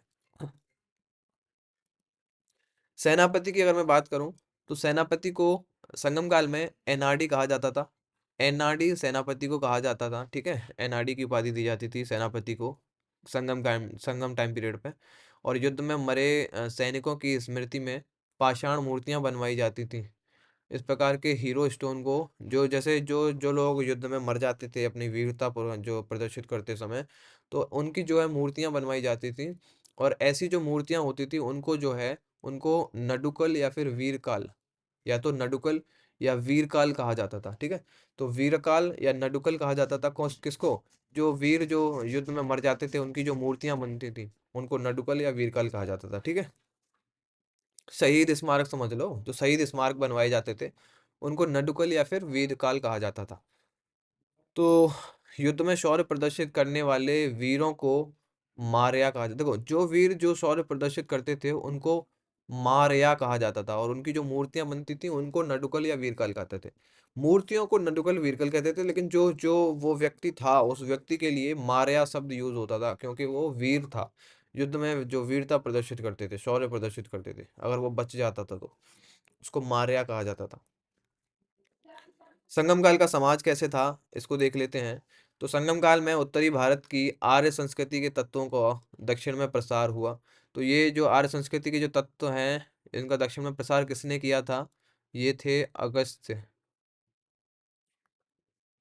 अगस्त्य। अगस्त्य ऋषि, ठीक है?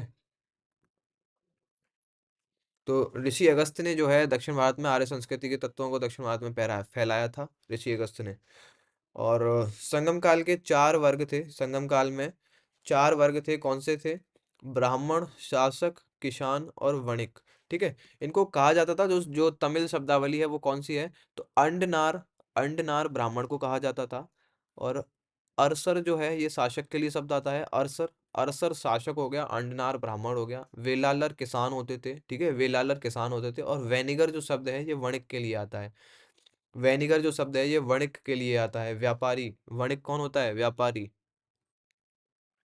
व्यापारी वर्ग जो होता था, ठीक है? ये वणिक शब्द आता था। तो ये संगम काल के जो 4 वर्ग थे, ठीक है? संगमकालीन समाज उत्तर भारतीय समाज की भांति वर्ग भेद पर आधारित था, ठीक है? वर्ग भेद पर आधारित था। लेकिन ये जो भेद है ना, लेकिन चतुर्वर्ण व्यवस्था नहीं थी। जैसे उत्तर भारत में दिखाई देती है ना, ब्राह्मण, फिर उसके बाद क्षत्रिय, फिर उसके बाद वैश्य, उसके बाद शूद्र। तो जो चतुर्वर्ण व्यवस्था है ये जो है दक्षिण भारत में नहीं थी, ठीक है? दक्षिण भारत में दास प्रथा भी नहीं थी, ये भी आपको याद रखने हैं। दास प्रथा भी दक्षिण भारत में नहीं थी, चतुर्वर्ण व्यवस्था भी जो है दक्षिण भारत में नहीं थी, ठीक है? 4 वर्ग जरूर थे लेकिन वर्ण व्यवस्था ऐसी नहीं थी। ब्राह्मणों को जो सामाजिक सर्वोच्च सामाजिक दर्जा प्राप्त था। ब्राह्मण जो थे उन्हें सर्वोच्च सामाजिक दर्जा प्राप्त था, ठीक है? उस टाइम पे दक्षिण भारत में। लेकिन जैसे जो वर्ण व्यवस्था जो उत्तर भारत में जितनी कठोरता थी चल रही थी, वैसे नहीं थी नीचे, ठीक है? शूद्र नहीं थे, समझ रहे हो? चतुर्वर्ण व्यवस्था नहीं थी। लेकिन फिर भी ब्राह्मणों को सर्वोच्च सामाजिक दर्जा प्राप्त हुआ करता था संगम काल में भी, ठीक है? सेम है, इंग्लिश और हिंदी दोनों में दिया गया है, ठीक है? कोई भी चेंजेस नहीं है। तो खेतों में काम करने वाले मजदूरों को कडेसियर कहते थे। क्या कहते थे? कडेसियर। कडेसियर कौन थे? जो खेतों में काम करते थे, जो गरीब किसान हुआ करते थे उनको कडेसियर कहा जाता था, ठीक है? याद रखना है। और हल चलाने वाले ओजावर कहे जाते थे। जो हल चलाने वाले थे, जो काम करते थे मजदूर, उनमें जो हल चलाता था, जो हल चलाने के लिए जो स्पेशलिस्ट, जो स्पेशल समझ लो, या फिर जिसको हल चलाने का कौशल आता था, जो हल चलाने वाला काम करता था, उसको उजावर कहा जाता था, ठीक है? हल चलाने वाला कौन था?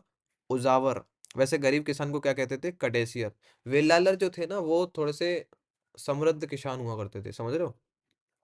हाँ। तो अब जो कुछ और शब्द आते हैं वो हैं परियार। परियार कौन हुआ करते थे? जो पशु की खाल या चमड़े का काम करते थे। तो जो चमड़े का काम करते थे जो लोग, वो कौन थे? परियार थे। जैसे उत्तर भारत में जो आज के टाइम पे जो जो जो चमार शब्द यूज़ होता है, सॉरी अगर वो हो रहा हूँ, मैं थोड़ा-सा डिस्क्राइब कर रहा हूँ। तो जो चमड़े का काम करते थे ना, उनको पहले जो है चमार कहा जाता था। तो जो दक्षिण भारत में संगम जो शब्द है, जो संगम काल है, उसमें परियार जो शब्द है, वो चमड़े का काम करने वालों के लिए यूज़ हुआ है, परियार, ठीक है? परियार शब्द होता है चमड़े का काम करने वाले के लिए। एनियार जो शब्द है, एनियर, संगम काल में एनियर जो शब्द है वो शिकारी के लिए यूज़ होता है। जो शिकारी होते थे, शिकार का काम करते थे, शिकार करते थे और उससे अपना जो है काम चलाते थे, उनको एनियर कहा जाता था। पुलैयन एक शब्द है संगम काल में, तो पुलैयन जो है ये रस्सी की चारपाई बना ले या फिर टोटली रस्सी का काम करने वाले जो होते थे, रस्सी का काम करने वाले चाहे वह चारपाई बनाते हों या फिर रस्सी बना के बेचते हों, तो जो रस्सी का काम करने वाले जो जो कारीगर थे उसको पुलैयान उनको पुलैयान कहा जाता था। ठीक है? मलवर आता है एक, मलवर या कलवर ये शब्द हैं, मलवर हो या कलवर हो, ये उत्तरी सीमा पर रहने वाले जो लोग थे जो डाका डालते थे। सीमा पर रहने वाले लोग जो कि डाका डालते थे, ठीक है? ये कौन थे वैसे? ये एक तरीके से मैं कहूँ तो ये दास हुआ करते थे, दस्यु वर्ग था, दास या दस्यु वर्ग। दस्यु वर्ग, दस्यु या दास, ठीक है? तो दास हुआ करते थे, शूद्र मान लो एक तरीके से। तो जो जो दास हुआ करते थे, जो दस्यु वर्ग था, वो जो है चोरी डकैती का काम करता था, जिसको मलवर कहा जाता था, ठीक है? जिनको कौन कहते थे? क्या कहते थे? मलवर कहा जाता था। मरवा मरवा नामक जाति भी थी जो कि गौ-हरण जो गायों की चोरी वगैरह, ठीक है? वेच गौ-हरण जो चोरी-वोरी करती थी और वेश्या प्रथा में पशुओं की चोरी या लूट की जाती थी, ठीक है? जो जो जो वही चीज़ है, तो जो गायों की और पशुओं की चोरी वगैरह का काम करते थे, चोरी डकैती चोरी लूट-वूट करते थे, वो कौन थे? गायों की, पशुओं की चोरी करते थे, उनको मरवा कहा जाता था। लेकिन वैसे जो चोरी डकैती करते थे सीमा पर, रास्तों में, वो कौन थे? मलवर होते थे। चोरी मतलब डकैती मान लो एक तरीके से जो डकैती डालते थे वो थे मलवर, ठीक है? और जो गायों की, पशुओं की चोरी करते थे वो कौन थे? मरवा, ठीक है? ये याद रखना है। ये भी एक तरीके से मैं कहूँ जो शब्दावली है, जो सामाजिक शब्दावली है, ये आपको याद होनी चाहिए। इससे जो पीवाईक्यूज़ हैं, जो एमसीक्यूज़ बनते रहते हैं। उच्च सैनिक वर्गों में सती प्रथा प्रचलित थी, ठीक है? ये भी आपको याद रखना है। उच्च जो सैनिक वर्ग थे, जो हाई कास्ट में सैनिक थे और जो हाई लेवल के सैनिक थे, उनमें जो है सती प्रथा भी प्रचलित थी, ठीक है? विधवा विवाह, पुनर्विवाह का प्रचलन था, ठीक है? संगम काल में भी विधवा विवाह का और पुनर्विवाह का प्रचलन था, ठीक है? विधवा विवाह का था, पुनर्विवाह का भी प्रचलन था संगम काल में। अंतरजातीय विवाह भी प्रचलित थे। इंटरकास्ट मैरिज जो है वो भी प्रचलित थी संगम काल में, ठीक है? संगम काल में विवाह 2 प्रकार के होते थे। जो जो विवाह हैं वो 2 प्रकार के होते थे। एक तो कलाबू, एक कारपू। कलाबू कौन-सा होता था? जो माता-पिता की जानकारी के बिना होता था, ठीक है? जैसे माता-पिता को पता ही नहीं है और लड़की ने, लड़के ने मिल कर के शादी कर ली। तो जो ये एक तरीके से मैं मान सकता हूँ ये लव मैरिज हुआ करती थी, संगम काल में, लव मैरिज।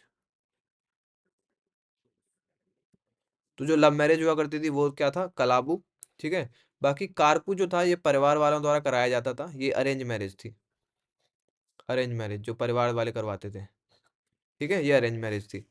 और गायकों, नर्तकों को पार्टनर गायकों, नर्तकों को जैसे गायकों के लिए पार्टनर शब्द आता है और नर्तकों के लिए विडेलियर शब्द आता है, ठीक है? ये याद रखना है। गायकों के लिए पार्टनर और नर्तकों के लिए विडेलियर शब्द आते हैं। सेम है, इंग्लिश और हिंदी दोनों में दिया गया है। और labourers working in the field were called Kadaisiyar, ये गरीब किसान हुआ करते थे, belonging to the lower class.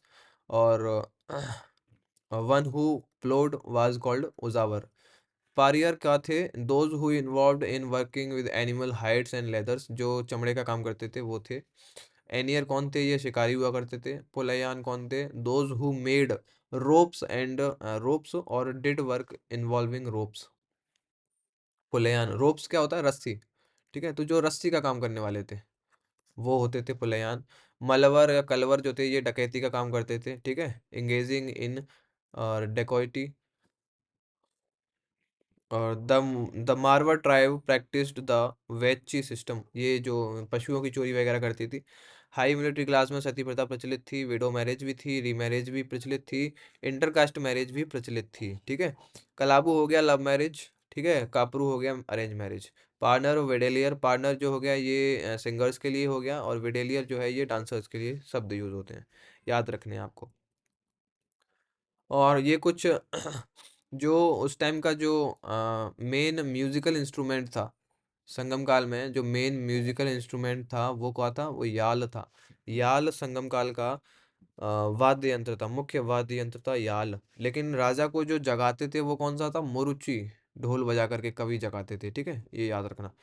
The word velvi, velvi was used in relation to rituals and sacrifices. तो जो वेल्बी शब्द है वो जो है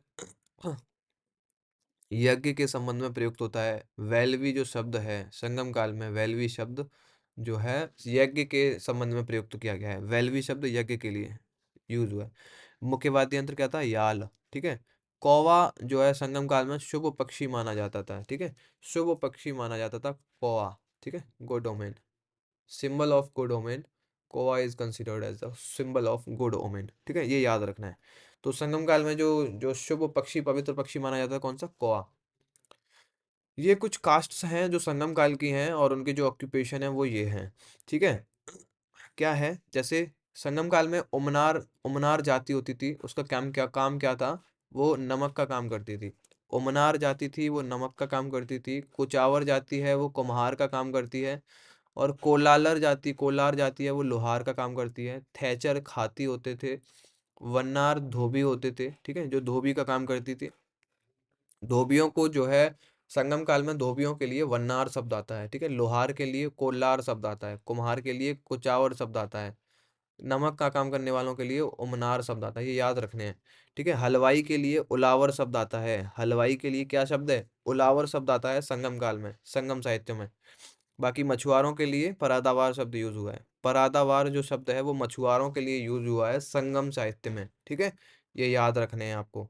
ये जो जो भी काम करते थे वो, और उनको क्या कहा जाता था, इससे क्वेश्चंस बनते हैं। ठीक है, ये आपको याद होने चाहिए।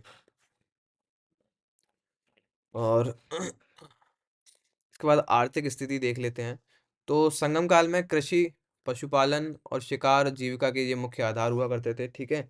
कावेरी नदी डेल्टा के बारे में कहा गया है। देखो संगम काल में, संगम साहित्य में ये एक कोटेशन मिलता है कावेरी नदी डेल्टा के बारे में। किस, अब देखो ये याद होना चाहिए कि किस नदी के बारे में कहा जाता है, तो कावेरी नदी के बारे में, कावेरी नदी के डेल्टा के बारे में ये जो कोटेशन है वो यूज होता है।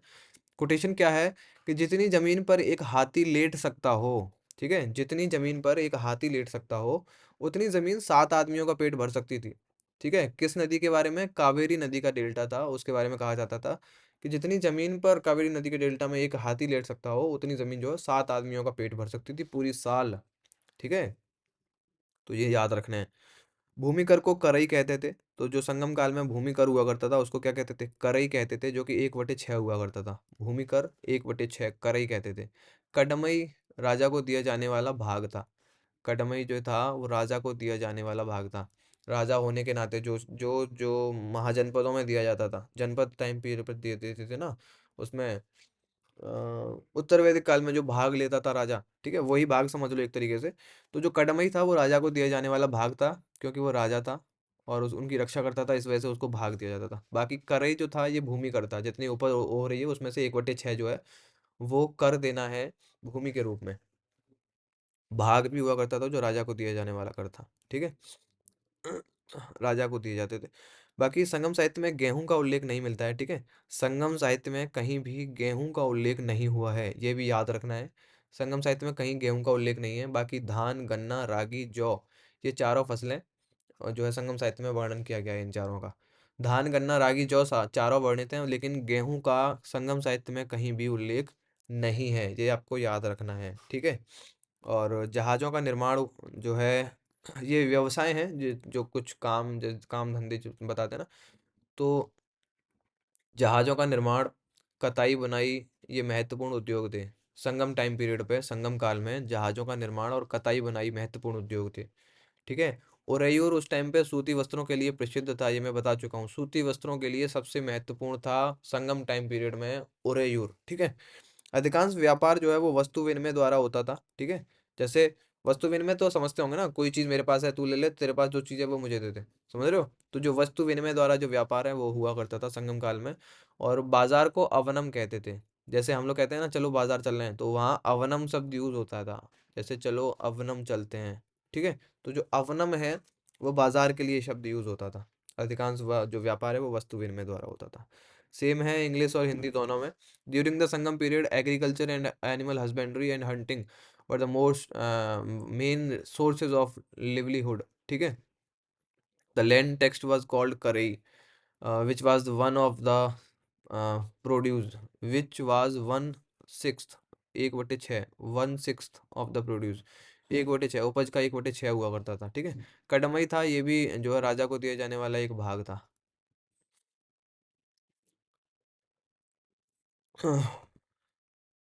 Which is not mentioned in Sangam literature.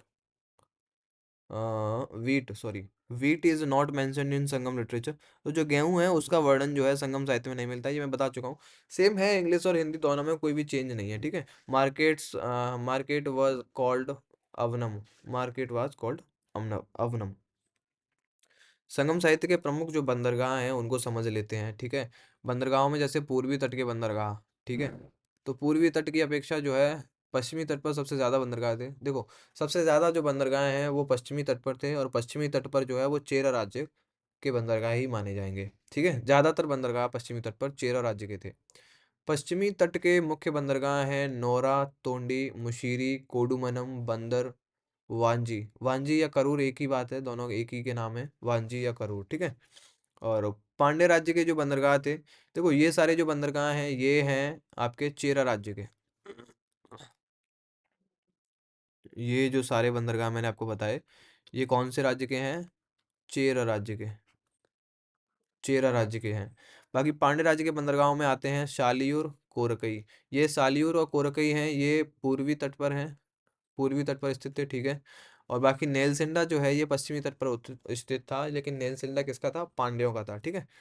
Chola राज्य के बंदरगाह चोल राज्य के जो बंदरगाह हैं वो पूरे तरीके से पूर्वी तट पर थे, सभी पूर्वी तट पर थे। और पुहार, कावेरीपत्तनम और पोडुका, ये तीन बंदरगाह हैं, ये चोल चोल राज्य के थे। पोडुका को रोमन साहित्य में जो है, ग्रीक साहित्य में कहा गया है पोडुका, बल्कि इसका नाम क्या था? इसका नाम था अरिका मेडू, अरिका मेडू, ठीक है। अरिकामेडु को ही पोडुका कहा गया है। तो पुहार, कावेरीपत्तनम, उरैयूर और पोडुका, ये जो है चोल राज्य के बंदरगाह थे, ये भी आपको याद होने चाहिए। संगम युग का महत्वपूर्ण बंदरगाह था पुहार, ठीक है। संगम युग का सबसे महत्वपूर्ण बंदरगाह था पुहार। और पुहार जो है, पुहार कावेरीपत्तनम समझ लो, इस पर लिखी गई एक कविता थी, उसका नाम क्या था? पट्टिन पल्लई, रुद्रन कन्नार ने लिखी थी, ये याद होनी चाहिए आपको, ठीक है। और संगम काल में रोम के साथ व्यापार उन्नत अवस्था में हुआ करता था। अरिकामेडु यह स्थल जीजी और अरियन कूपई नदी के तट पर है। जीजी या अरियन कूपई नदी के तट पर है, कौन सा? जीजी अरियन कूपई नदी के तट पर अरिकामेडु, ठीक है। नीलकंठ शास्त्री ने इसे रोमन बस्ती माना है, रोमन बस्ती कहा है नीलकंठ शास्त्री ने अरिकामेडु को। यहाँ रोमन बस्तियां हुआ करती थी, इसके साक्ष्य मिले हैं। इम्फोरा जार के साक्ष्य मिले हैं, मनके के कारखानों के साक्ष्य मिले हैं। रोमन द्वीप के टुकड़े, रोमन सम्राट अगस्टस व टिबेरियस की मोहरें मिलती हैं, कहाँ से? अरिकामेडु से। अगस्टस की, टिबेरियस की मोहरें मिलती हैं, ठीक है। मनके के कारखाने मिलते हैं, रोमन बस्तियां, इम्फोरा जार। और सबसे प्राचीन माल गोदाम, सबसे बड़ा, सॉरी, सबसे बड़ा माल गोदाम मिलता है कहाँ से? अरिकामेडु से। अरिकामेडु में रोमन बस्ती के साक्ष्य माने हैं नीलकंठ शास्त्री ने। इम्फोरा जार मिला है, ठीक है। अगस्तस की मोहरें मिली हैं अरिकामेडु से। ये सब आपको याद होना चाहिए। अरिकामेडु रोम के साथ व्यापार के लिए प्रसिद्ध माना जाता था, ठीक है। रोमन बस्तियां भी थी वहां पर, बसी हुई थी। वहां से इम्फोरा जार जो रोमन प्रकार का जार था, रोमन संस्कृति का जार था, वो मिला है। मनके के कारखाने मिले हैं। सेम है इंग्लिश और हिंदी दोनों में, देख सकते हैं आप, ठीक है। इसके बाद अगर मैं बात करूं तो ये जो मैप है इसमें समझ लेते हैं। तो यहाँ से लेकर के अगर पश्चिम में बात करूँ, तो यहाँ से लेकर के और ये करूर को लेते हुए और ये जो राज्य था, ये किसका था? चेरा राज्य था। ठीक है? किसका? चेरा राज्य। बाकी यहाँ से और जो नीचे का जो राज्य था, ये किसका था? ये था पांड्य राज्य। ठीक है? वैगई जो नदी है ना, वैगई जो मैंने बताया, वैगई नदी जो ये है, वैगई नदी को क्या कहते हैं? पांड्यों की जीवन रेखा कहा जाता है वैगई नदी को। ठीक है? ये आपको याद रखना है। और नेलसिंडा पूर्वी तट तट जो ये पांड्यों का जो है वो था, बंदरगाह था। ठीक है? चोल राज्य था, चोल ऊपर था, ये चोल राज्य हुआ करता था उस टाइम पीरियड में। ठीक है? ये जो चोल राज्य है, चोला, ये कावेरी नदी है। कावेरी नदी डेल्टा के बारे में कोटेशन है, वो मैं आपको बता चुका हूँ। ये उसकी ओरेयूर राजधानी है चोलों की। ठीक है? और क्या बताऊं, अरिकामेडु ये चोलों का प्रसिद्ध बंदरगाह था। कावेरी पत्तनम ये है जिस पे किताब लिखी हुई है, जो कहानी जो वो लिखी हुई है, कविता लिखी गई है। ठीक है? तो ये इस तरीके से इनका जो सेटलमेंट था कि जो है पश्चिम में चेरा थे, पूर्व में चोला थे और नीचे दक्षिण पश्चिम या दक्षिण पूर्व में पांड्यों का राज्य था। ठीक है? ये आपको याद रखने हैं। ठीक है? अभी हम कहाँ थे? अरिकामेडु पे थे। तो अरिकामेडु से 3 प्रकार के मृदभांड मिले हैं, ये मैं बता चुका हूँ आपको। इरेटाइन, इम्फोरा और चक्रांकित मृदभांड। चक्रांकित मृदभांड या रोलेट टाइप के मृदभांड मिले हैं। पोर्ट्री मिली है ये तीनों। तो ये रोमन टाइप की पोर्ट्री है जो कहाँ से मिलती हैं? अरिकामेडु से मिले हैं। कौन से? इरेटाइन, इम्फोरा और चक्रांकित मृदभांड या रोलेट मृदभांड। ठीक है? पेरिप्लस ने अरिकामेडु को पोडुका नाम से यूज किया है।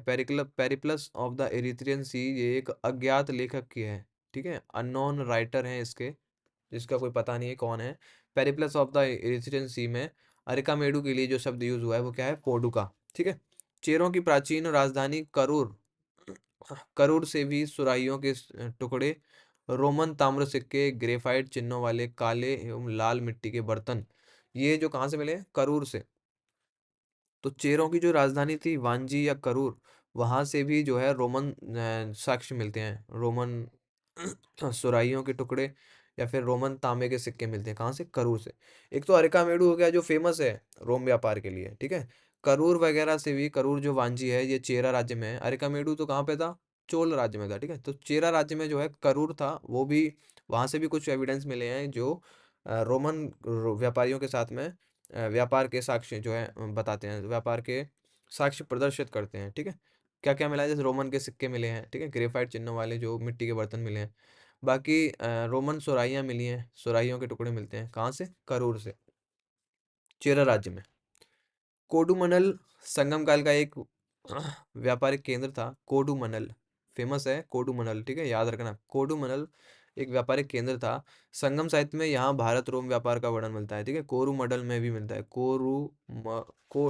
कोडुमनल, कोडुमनल इसमें है। ये रहा देखो, ये भी जो है चेरा राज्य में आता था। कोडुमनल कहाँ आता था? चेरा राज्य में आता था। यहाँ से भी संगम जो है रोमन व्यापार के साक्ष्य मिलते हैं। करूर से भी रोमन व्यापार के साक्ष्य मिले हैं। ठीक है? बाकी अरिकामेडु से भी मिले हैं। ठीक है? तो ये कोडुमनल हो गया, करूर हो गया। ठीक है? और अरिकामेडु हो गया। इन तीनों जगहों से जो है रोमन व्यापार के साक्ष्य मिलते हैं। पेरिप्लस ऑफ द इरीथ्रियन सी से संगम काल के व्यापार के संबंध में जानकारी मिलती है। तो जो पेरिप्लस ऑफ द इरीथ्रियन सी है, इसका लेखक तो अज्ञात है, ये मैं बता चुका हूँ। लेखक अज्ञात, इसके लेखक का नाम नहीं मिलता है। ठीक है? तो हाँ, आज इससे जो है संगम काल के व्यापार के बारे में जानकारी मिलती है। रोम के साथ व्यापार को इसमें बताता है वो। और पश्चिमी देशों को काली मिर्च, ये जो जैसे किस चीज़ का व्यापार होता था, व्यापार किस चीज़ का करते थे? ठीक है? तो जो पश्चिमी देश थे उनको काली मिर्च, मसाले, हाथी दांत, रेशम, मोती, सूती वस्त्र और मलमल, इन सब का जो है निर्यात होता था, एक्सपोर्ट होते थे ये। ठीक है? ये एक्सपोर्ट किए जाते थे यहाँ से। ठीक है? बाकी जो है इम्पोर्ट कौन सी चीज़ें होती थी? तो इम्पोर्ट होते थे, जैसे वो आएंगे तो यहाँ सिक्के देके जाएंगे। ठीक है? तो जो सिक्के, पुखराज, छपे हुए वस्त्र, ये रोम में जो छपे हुए वस्त्र होते थे वो यहाँ लाए जाते थे वहां से। सीसा वहां से लाया जाता था।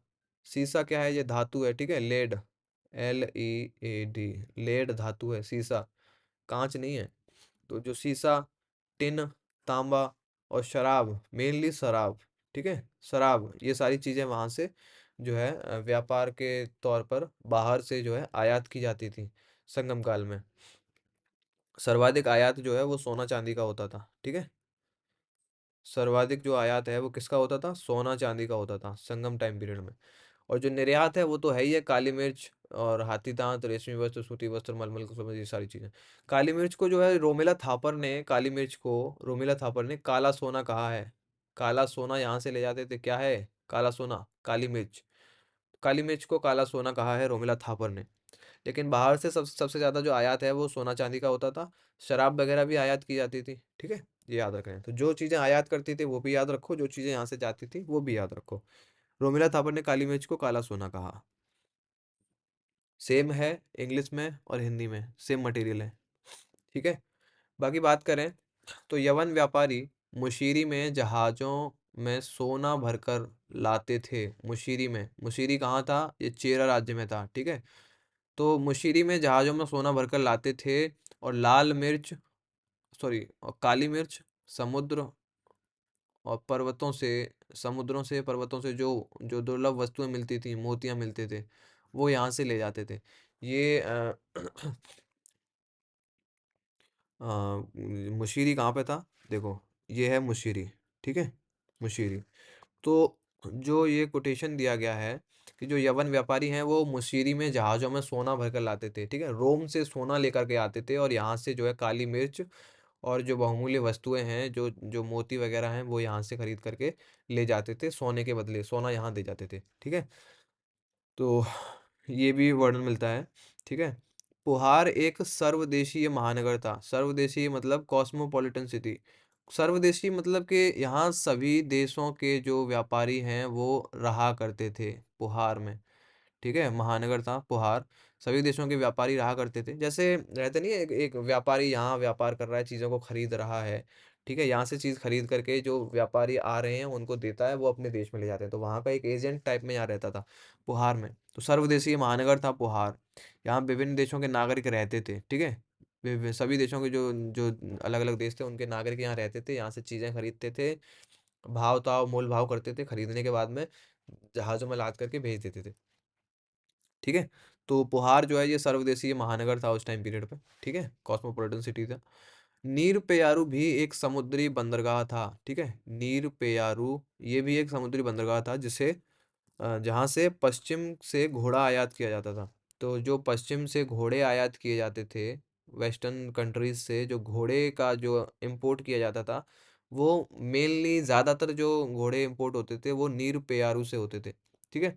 तो नीर पेयारू प्रसिद्ध था किसके लिए, घोड़ों के आयात के लिए। घोड़ों के आयात के लिए नीर पेयारू प्रसिद्ध था संगम टाइम पीरियड में, ठीक है। और अरागरिटिक ये एक प्रकार का मलमल था, ठीक है। मलमल का एक एक कहें तो टाइप है, मलमल की एक किस्म है अरागरिटिक, ठीक है। अरागरिटिक मलमल था, एक प्रकार का उसका टाइप है, जिसका निर्यात किया जाता था। ये एक्सपोर्ट नहीं होता था, इसका निर्यात किया जाता था यहाँ से, सॉरी, यहाँ से एक्सपोर्ट किया जाता था। कौन सा, अरागरिटिक एक प्रकार का मलमल था, तो ये यहाँ से निर्यात किया जाता था, एक्सपोर्ट किया जाता था। कोरकई पांड्यों की प्रारंभिक राजधानी थी जो मोतियों के लिए प्रसिद्ध थी, मैं बता चुका हूँ। ओरेयूर या ऑर्थोरा कह लो इसको, या ओरेयूर कह लो, ये सूती वस्त्रों के लिए प्रसिद्ध था, कपास मलमल सूती वस्त्र इसके लिए प्रसिद्ध था। ओरेयूर में मोती भी मिलते थे, लेकिन मेनली ये किस लिए प्रसिद्ध था, सूती वस्त्रों के लिए प्रसिद्ध था। पेरिप्लस के अनुसार मुशीरी में अगस्टस का मंदिर था। पेरिप्लस के अनुसार मुशीरी में अगस्टस का मंदिर था। और मुशीरी में ही जो है वो यवन व्यापारी जहाज़ों में सोना भरकर लाते थे और वहां से काली मिर्च और दुर्लभ वस्तुएं जो है, जो महंगे महंगे वस्तुएं मोती है वगैरह हैं, वो सब ले जाते थे, ठीक है। तो पेरिप्लस ने कहा है, पेरिप्लस ऑफ द इरिथ्रियन सी में वर्णन है कि जो है मुशीरी में अगस्टस का मंदिर था, ठीक है। मुशीरी में अगस्टस का मंदिर था। यहाँ पर रोमन सेना की दो टुकड़ियां भी रहती थी, कहाँ पर, मुशीरी में। तो देखो मुशीरी में भी हो गया, ठीक है। मुशीरी के अलावा कोडू में, उसमें अरिकामेडू में था ही, ठीक है, कोरकई में है, हो ही गया, कोडमंडल में हो ही गया, ठीक है। तो ये रोमन जो व्यापारी थे वो अच्छा खासा व्यापार होता था, ठीक है, संगम काल में। मुशीरी में भी दो सैनिक टुकड़ियां रहती थी, अगस्टस का मंदिर था। पेरिप्लस में वर्णन है इसका। ठीक है। पेरिप्लस में संगम युग के 24 बंदरगाहों का उल्लेख हुआ है। ठीक है, संगम युग के 24 बंदरगाहों का उल्लेख हुआ है पेरिप्लस में। पेरिप्लस ऑफ द इरिथ्रियन सी। लेखक का कुछ अता पता नहीं है। ठीक है, सेम इंग्लिश में है और हिंदी में दिया गया है। राजस्व की शब्दावली अगर मैं बात करूं तो संगम टाइम पीरियड पे जो राजस्व वसूल किया जाता था उसमें जो शब्दावली यूज होती थी वो क्या थी? करई होता था। करई तो भूमिकर था। ठीक है, करई भूमिकर था जो कि 1/6 जो वसूला जाता था जनता से। ठीक है। और उल्लियो या संगम कहें तो ये सीमा शुल्क था। उल्लियो, सीमा शुल्क को क्या कहते थे? उल्लियो कहा जाता था सीमा शुल्क को। ठीक है। और वरियमवारी, वरियमवारी वह इकाई होती थी जिससे कर लिया जाता था। जैसे कोई एक क्षेत्र है, ये एक खेत है, ठीक है, इस पर टैक्स लगना है, ये टैक्स फ्री नहीं है, तो ये जो क्षेत्र है इसको क्या कहेंगे? वरियमवारी कहेंगे। कोई गांव हो सकता है, कोई तहसील या जो भी चीज़ें हैं वो हो सकती है, तो इसको क्या कहेंगे? वरियमवारी कहेंगे। ठीक है। एरई क्या था? एरई सामंतों द्वारा दिया जाने वाला कर था, युद्धों में लूटा हुआ माल। या तो सामंत भेंट उपहार वगैरह देते थे राजा को, उसको कहते थे एरई। या फिर जो युद्ध वगैरह में जो जो माल वो लूट के लाते थे उसको राजा को देते थे, उसको एरई कहा जाता था। ठीक है। वरियमवारी एक क्षेत्र हो गया जिससे टैक्स वसूला जाता था। ठीक है। और वारियार कौन होता था? वारियार वो होता था जो वरियमवारी जो क्षेत्र है, वरियमवारी वहां से जो टैक्स वसूल करता था उसको वरियार कहते थे। ठीक है। वरियमवारी से कर वसूल करने वाला जो अधिकारी था उसको क्या कहते थे? वारियार। कड़मई क्या था? कड़मई राजा को अदा किया जाने वाला जो कर था। राजा को दिया जाने वाला कर था कौन सा? कड़मई। कड़मई राजा को दिया जाता था। ठीक है। मतलब वो राजा है इस वजह से उसको टैक्स देना है। वो कौन सा था? कड़मई। बाकी जो उपज पर देते थे वो तो 1/6 ही था ही, करई। इरई बता ही दिया मैंने, जो सामंतों द्वारा दिया जाता था। ठीक है। इराकू क्या था? ये बलपूर्वक उपहार था। ये जो है सामंतों से राजा वसूल करता था। अगर वो नहीं दे रहे हैं फिर भी उन्हें देना है क्योंकि वो सामंत हैं, तो जो बलपूर्वक उपहार राजा द्वारा लिए जाते थे उसको इरवई या फिर इराकू कहा जाता था। ठीक है, संगम काल में। देखो ये जो शब्दावलियां जो यूज हो रही है ना, ये तीनों राजवंशों के लिए हैं मेनली। ठीक है। मतलब चेरा राज्य में भी वही है, और चोल में भी, और पांड्य में भी। ठीक है। तो जो संगम काल की बात हो रही है, सीधा सीधा संगम साहित्य में वर्णन है इन चीजों का। धार्मिक जीवन की अगर मैं बात करूं तो संगम काल में, संगम युग में दक्षिण भारत में वैदिक धर्म का आगमन हो चुका था। ये किसने किया था? याद रखना है, ऋषि अगस्त्य। कई बार बता चुका हूँ। तो संगम काल में आर्यों का हो या वैदिक धर्म का हो, तो कौन है? ऋषि अगस्त्य। ऋषि अगस्त ने जो है वैदिक धर्म का आगमन जो हुआ था, किसकी वजह से? ऋषि अगस्त की वजह से। ठीक है। बाकी अगर बात करें तो दक्षिण भारत में मुरुगन की उपासना की जाती थी। मुरुगन की उपासना सबसे प्राचीन है।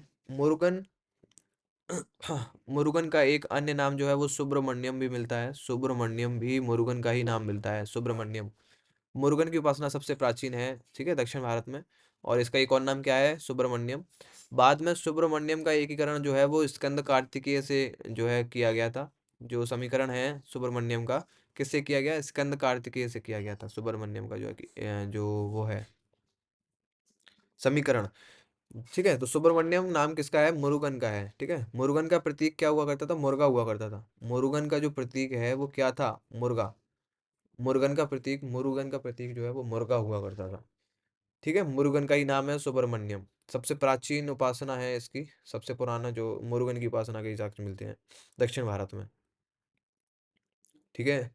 सब इंग्लिश और हिंदी दोनों में दिया गया है। Symbol of the Murugan was rooster. रूस रूस्टर। इसके बाद बात करें तो और भी जैसे कई पूजनीय वो हैं, जैसे मरियम्मा है। मारियम्मा, ये परशुराम की माता मानी जाती हैं। मारियम्मा जो है परशुराम की माता मानी जाती हैं, चेचक की देवी थी ये। ठीक है। मरियम्मा कौन थी? संगम काल में वर्णन है कि मरियम्मा जो है ये परशुराम की माता थी, चेचक की देवी थी। ठीक है, मरियम्मा। येलम्मा का वर्णन है, येलम्मा सीमा की देवी थी। ठीक है, सीमा की देवी थी, बॉर्डर की देवी थी येलम्मा। और कोरलय विजय की देवी थी। कोरलय जो थी विजय की देवी थी। संगम काल में कोरलय विजय की देवी थी। येलम्मा जो है ये सीमा की देवी थी। विष्णु का तमिल नाम तिरुमल था, ठीक है। विष्णु का जो तमिल नाम है वो क्या है, तिरुमल। विष्णु का जो तमिल नाम है वो क्या है, तिरुमल है। विष्णु मंदिर को विनागर कहा जाता था, विष्णु विष्णु मंदिर को विनागर कहा जाता था तमिल में। तमिल साहित्य में विष्णु मंदिर को विनागर और विष्णु को तिरुमल कहा गया है। मणिमेखलाई में कापालिक शैव सन्यासियों का वर्णन मिलता है, इसमें बौद्ध धर्म के दक्षिण में प्रसार का भी वर्णन है। देखो, मेनली सीधा सीधा मणिमेखलाई जो है उसकी थीम बुद्धिज्म से रिलेटेड है, बुद्ध धर्म के बारे में उसमें जानकारी है। बाकी कापालिक शैव सन्यासियों का भी वर्णन मिलता है किसमें, मणिमेखलाई में। मणिमेखलाई के लेखक कौन थे, मैंने आपको बताया था, शीतले सतनार थे, जो कि एक बौद्ध अन्न व्यापारी थे, ये याद होना चाहिए, ठीक है। सिलप्पाधिकारम में जैन धर्म के संस्थानों का वर्णन मिलता है, जैन धर्म के संस्थानों का वर्णन मिलता है किसमें, सिलप्पाधिकारम में, ठीक है। तो इसके लेखक भी जैन थे, इलंगो अधिगल जो है वो जैन थे, ठीक है। और इसमें जैन संस्थानों का वर्णन मिलता है। और सिलप्पाधिकारम की थीम क्या थी, लव और जस्टिस इसकी थीम थी, ठीक है, याद रखने हैं। देखो, संगम काल में जो तीन संगम होते हैं, संगम युग में जो तीन संगम होते हैं, प्रथम संगम ऋषि अगस्त की अध्यक्षता में हुआ, मदुरा में आयोजित किया गया था, ठीक है। दूसरा संगम जो है ये तोलकाप्पियर की अध्यक्षता में हुआ था, कपाटपुरम में, इसका कपाटपुरम या अलवय कह लो, कपाटपुरम में इसका आयोजन किया गया था। दूसरे संगम के टाइम पर ही तोलकाप्पियम ग्रंथ की रचना करी गई थी, तोलकाप्पियम,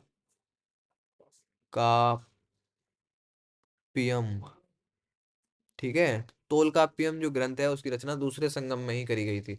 तमिल का सबसे प्राचीन व्याकरण ग्रंथ है, सबसे पहला सबसे प्राचीन ग्रंथ यही माना जाता है, ठीक है। तीसरा संगम जो हुआ उसकी अध्यक्षता करी किसने, नक्कीरर ने उसकी अध्यक्षता करी।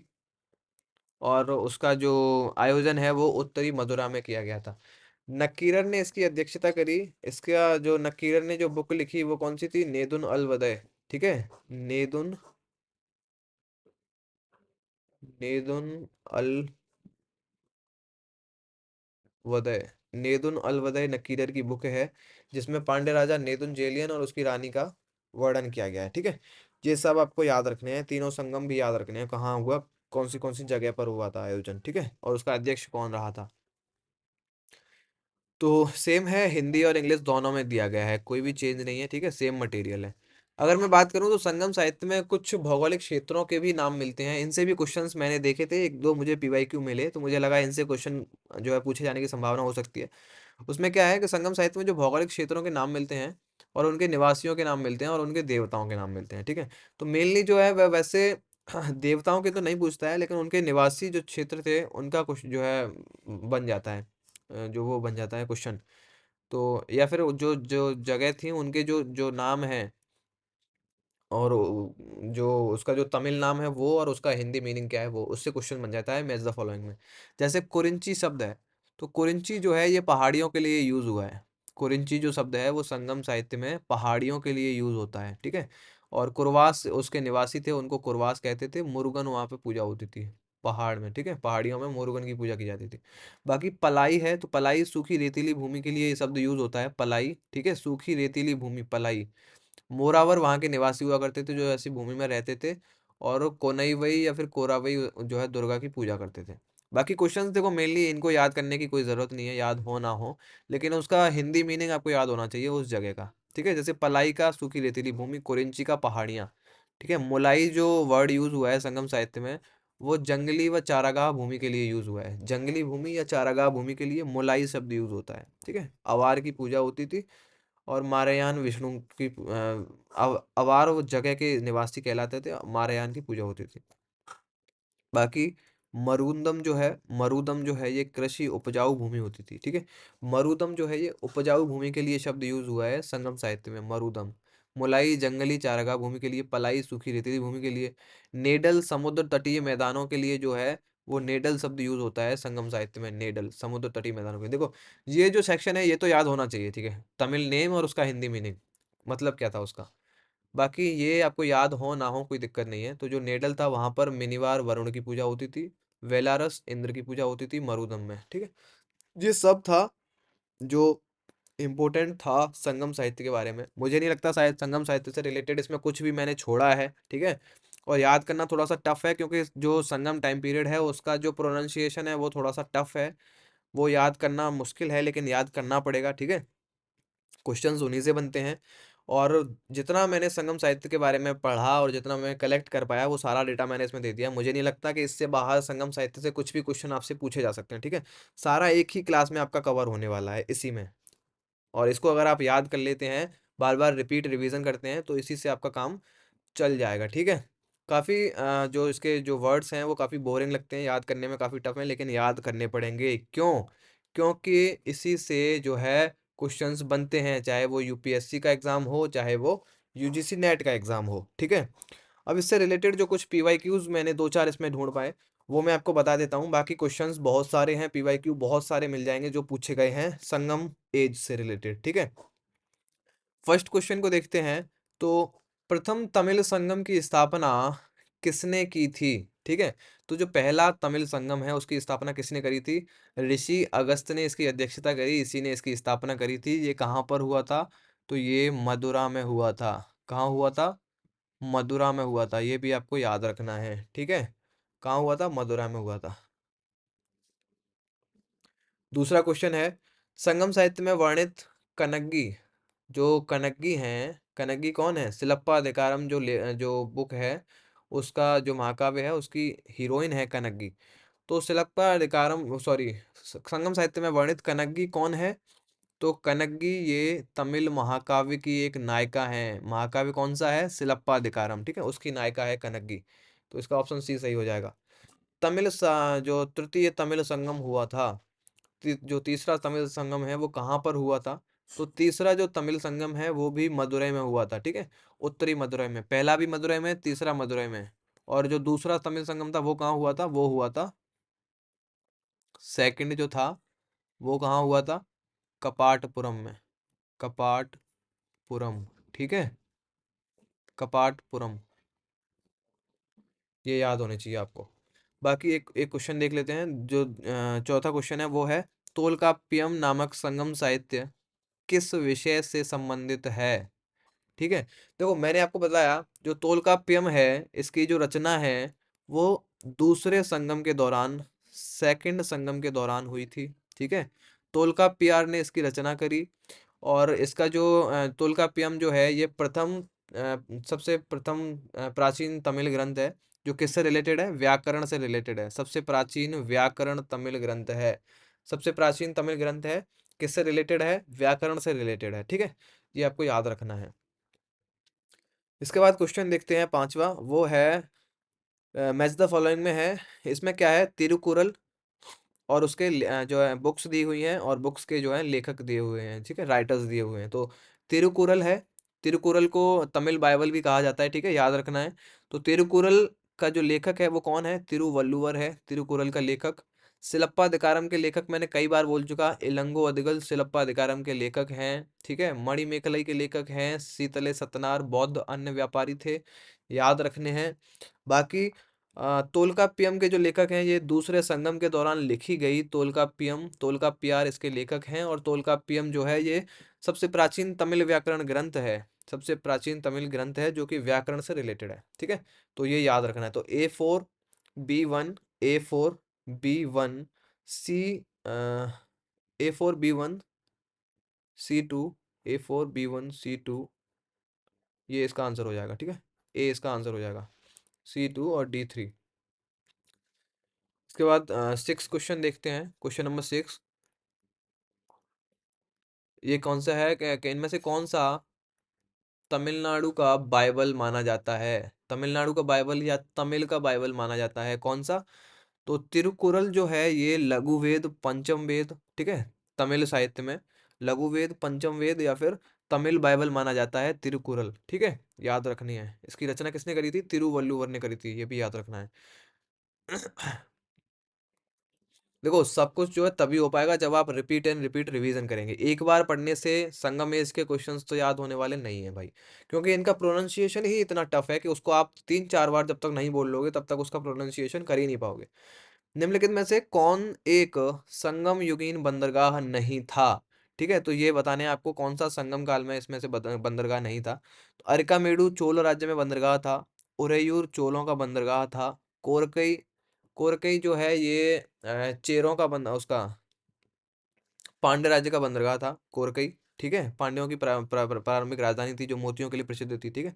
तो कोरकई जो है ये पांड्यों का था। तगर नहीं था, ठीक है, तगर कोई बंदरगाह नहीं था, ठीक है। पेरिप्लस ने वर्णन तो किया है चोल राज्य में ये बाजार था, ठीक है, बंदरगाह नहीं था, ये एक अवनम हुआ करता था, एक बाजार हुआ करता था, ये बंदरगाह नहीं था, ठीक है। प्रतिष्ठान और तगर जो है इनका वर्णन मिलता है, पेरिप्लस करता है, लेकिन ये बाजार थे, बंदरगाह नहीं थे, याद रखने हैं। फिर 8th क्वेश्चन देख लेते हैं। वो क्या है कि निम्नलिखित युग्मों में से कौन सा युग्म, कौन सा जो है कपल सुमेलित नहीं है, ठीक है, मैच नहीं है। तो इसमें देखते हैं कि अरसर जो है शासक वर्ग के लिए यूज हुआ है संगम साहित्य में, वर्ड सही है, ठीक है। और मल्लवर जो है ये दस्यु वर्ग के लिए या फिर डकैतों के लिए कहें, ठीक है। मैंने बताया ना, जो दस्यु वर्ग थे वही डकैती का काम करते थे साले। तो जो डकैतों के लिए जो शब्द यूज हुआ है दस्यु वर्ग, मल्लवर, ये भी सही है। कल्लवर या मल्लवर दोनों एक ही है। एनियर जो शब्द है ये शिकारी के लिए यूज हुआ है, ये भी बिल्कुल सही है। वेनिगर जो शब्द है ये चर्मकार के लिए नहीं है, ठीक है। चर्मकार के लिए वेनिगर शब्द नहीं है। वेनिगर जो शब्द है वो किसके लिए यूज होता है, वो होता है व्यापारियों के लिए, व्यापारी वर्ग के लिए यूज होता है। कौन सा? एनिगर शब्द जो है वो व्यापारियों के लिए यूज होता है। जो चर्मकार के लिए जो शब्द मैंने आपको बताया था, पारियार जो था, हाँ, चर्मकार के लिए पारियार शब्द था, पा री या र, ठीक है। तो जो चर्मकार होते थे उनके लिए जो जैसे जो चमड़े का काम करते थे, पारियार शब्द उसके लिए जाता है, परियार। और जो व्यापारी वर्ग था उसके लिए वेनिगर शब्द आता है, ठीक है। तो ये भी याद रखने हैं क्योंकि ये पीवाई क्यों है, ये सारे जो मैं करा रहा हूँ आपको, तो जो क्वेश्चंस मैंने आपको कराए हैं वो सब जो डेटा दिया है वो सारा इंपॉर्टेंट है। ऐसा नहीं है कि जो आपने पढ़ा नहीं है तो वो इम्पोर्टेंट नहीं है। संगम युगीन मंत्रियों के पद का वास्तविक नाम था। तो संगम युग में जो मंत्री होते थे उन्हें क्या कहा जाता था? उन्हें अमेचार या अम्याचार कहा, अम्याचार या अमेचार कहा जाता था, ठीक है। प्रोनाउंसिएशन थोड़ा सा अलग अलग मिलेगा, लेकिन जो जो मिलती जुलता जो उसका जो है उच्चारण मिलता जुलता होगा, जैसे अम्याचार या फिर अमेचार, ठीक है। तो ये मंत्रियों को कहा जाता था। संगम साहित्य में व्यापारी वर्ग किस नाम से जाना जाता था? व्यापारी वर्ग किस नाम से जाना जाता था संगम साहित्य में? वेनिगर, मैंने अभी बताया व्यापारी वर्ग वेनिगर नाम से जाना जाता था। तो यहाँ पर जो है क्लास का एंड होता है, ठीक है। संगम साहित्य से रिलेटेड सारा संगम जो है एज से रिलेटेड जितना भी स्टडी मटेरियल है वो सब मैंने इस क्लास में कवर किया है। इसको पढ़ने के बाद में कहीं भी आपको कुछ पढ़ने की ज़रूरत नहीं पड़ेगी, ठीक है। तो सारा इम्पोर्टेंट है, चाहे वो यूपीएससी हो, चाहे वो नेट जेआरएफ का एग्ज़ाम हो, सबके लिए इम्पोर्टेंट है, ठीक है। चाहे वो यूपीएससी हो, चाहे वो जेआरएफ हो, ठीक है। सब में जो है इम्पोर्टेंट स्टडी मटेरियल है, एक ही क्लास में कवर हो जाएगा। इस क्लास को रिपीट एंड रिपीट रिवीजन करिए बस, ठीक है। तो क्लास की पीडीएफ के लिए आप हमारे टेलीग्राम चैनल हिस्ट्री स्कॉलर को ज्वाइन कर सकते हैं, ठीक है। हिस्ट्री स्कॉलर पे हम डेली क्विजेज वगैरह भी कराते रहते हैं जिससे आपकी काफ़ी प्रैक्टिस होने वाली है। तो हिस्ट्री स्कॉलर जो टेलीग्राम चैनल है इसको आप ज्वाइन करके रख लीजिए। बाकी ऐसी जो है इंटरेस्टिंग वीडियोज़ के लिए स्टडी मटेरियल जो है प्रोवाइड कराती हैं, ऐसी वीडियोज़ के लिए आप हमारे चैनल को सब्सक्राइब करके रख सकते हैं, ठीक है। यहाँ पे आपको वैल्यूएबल कंटेंट प्रोवाइड किया जाएगा, ठीक है।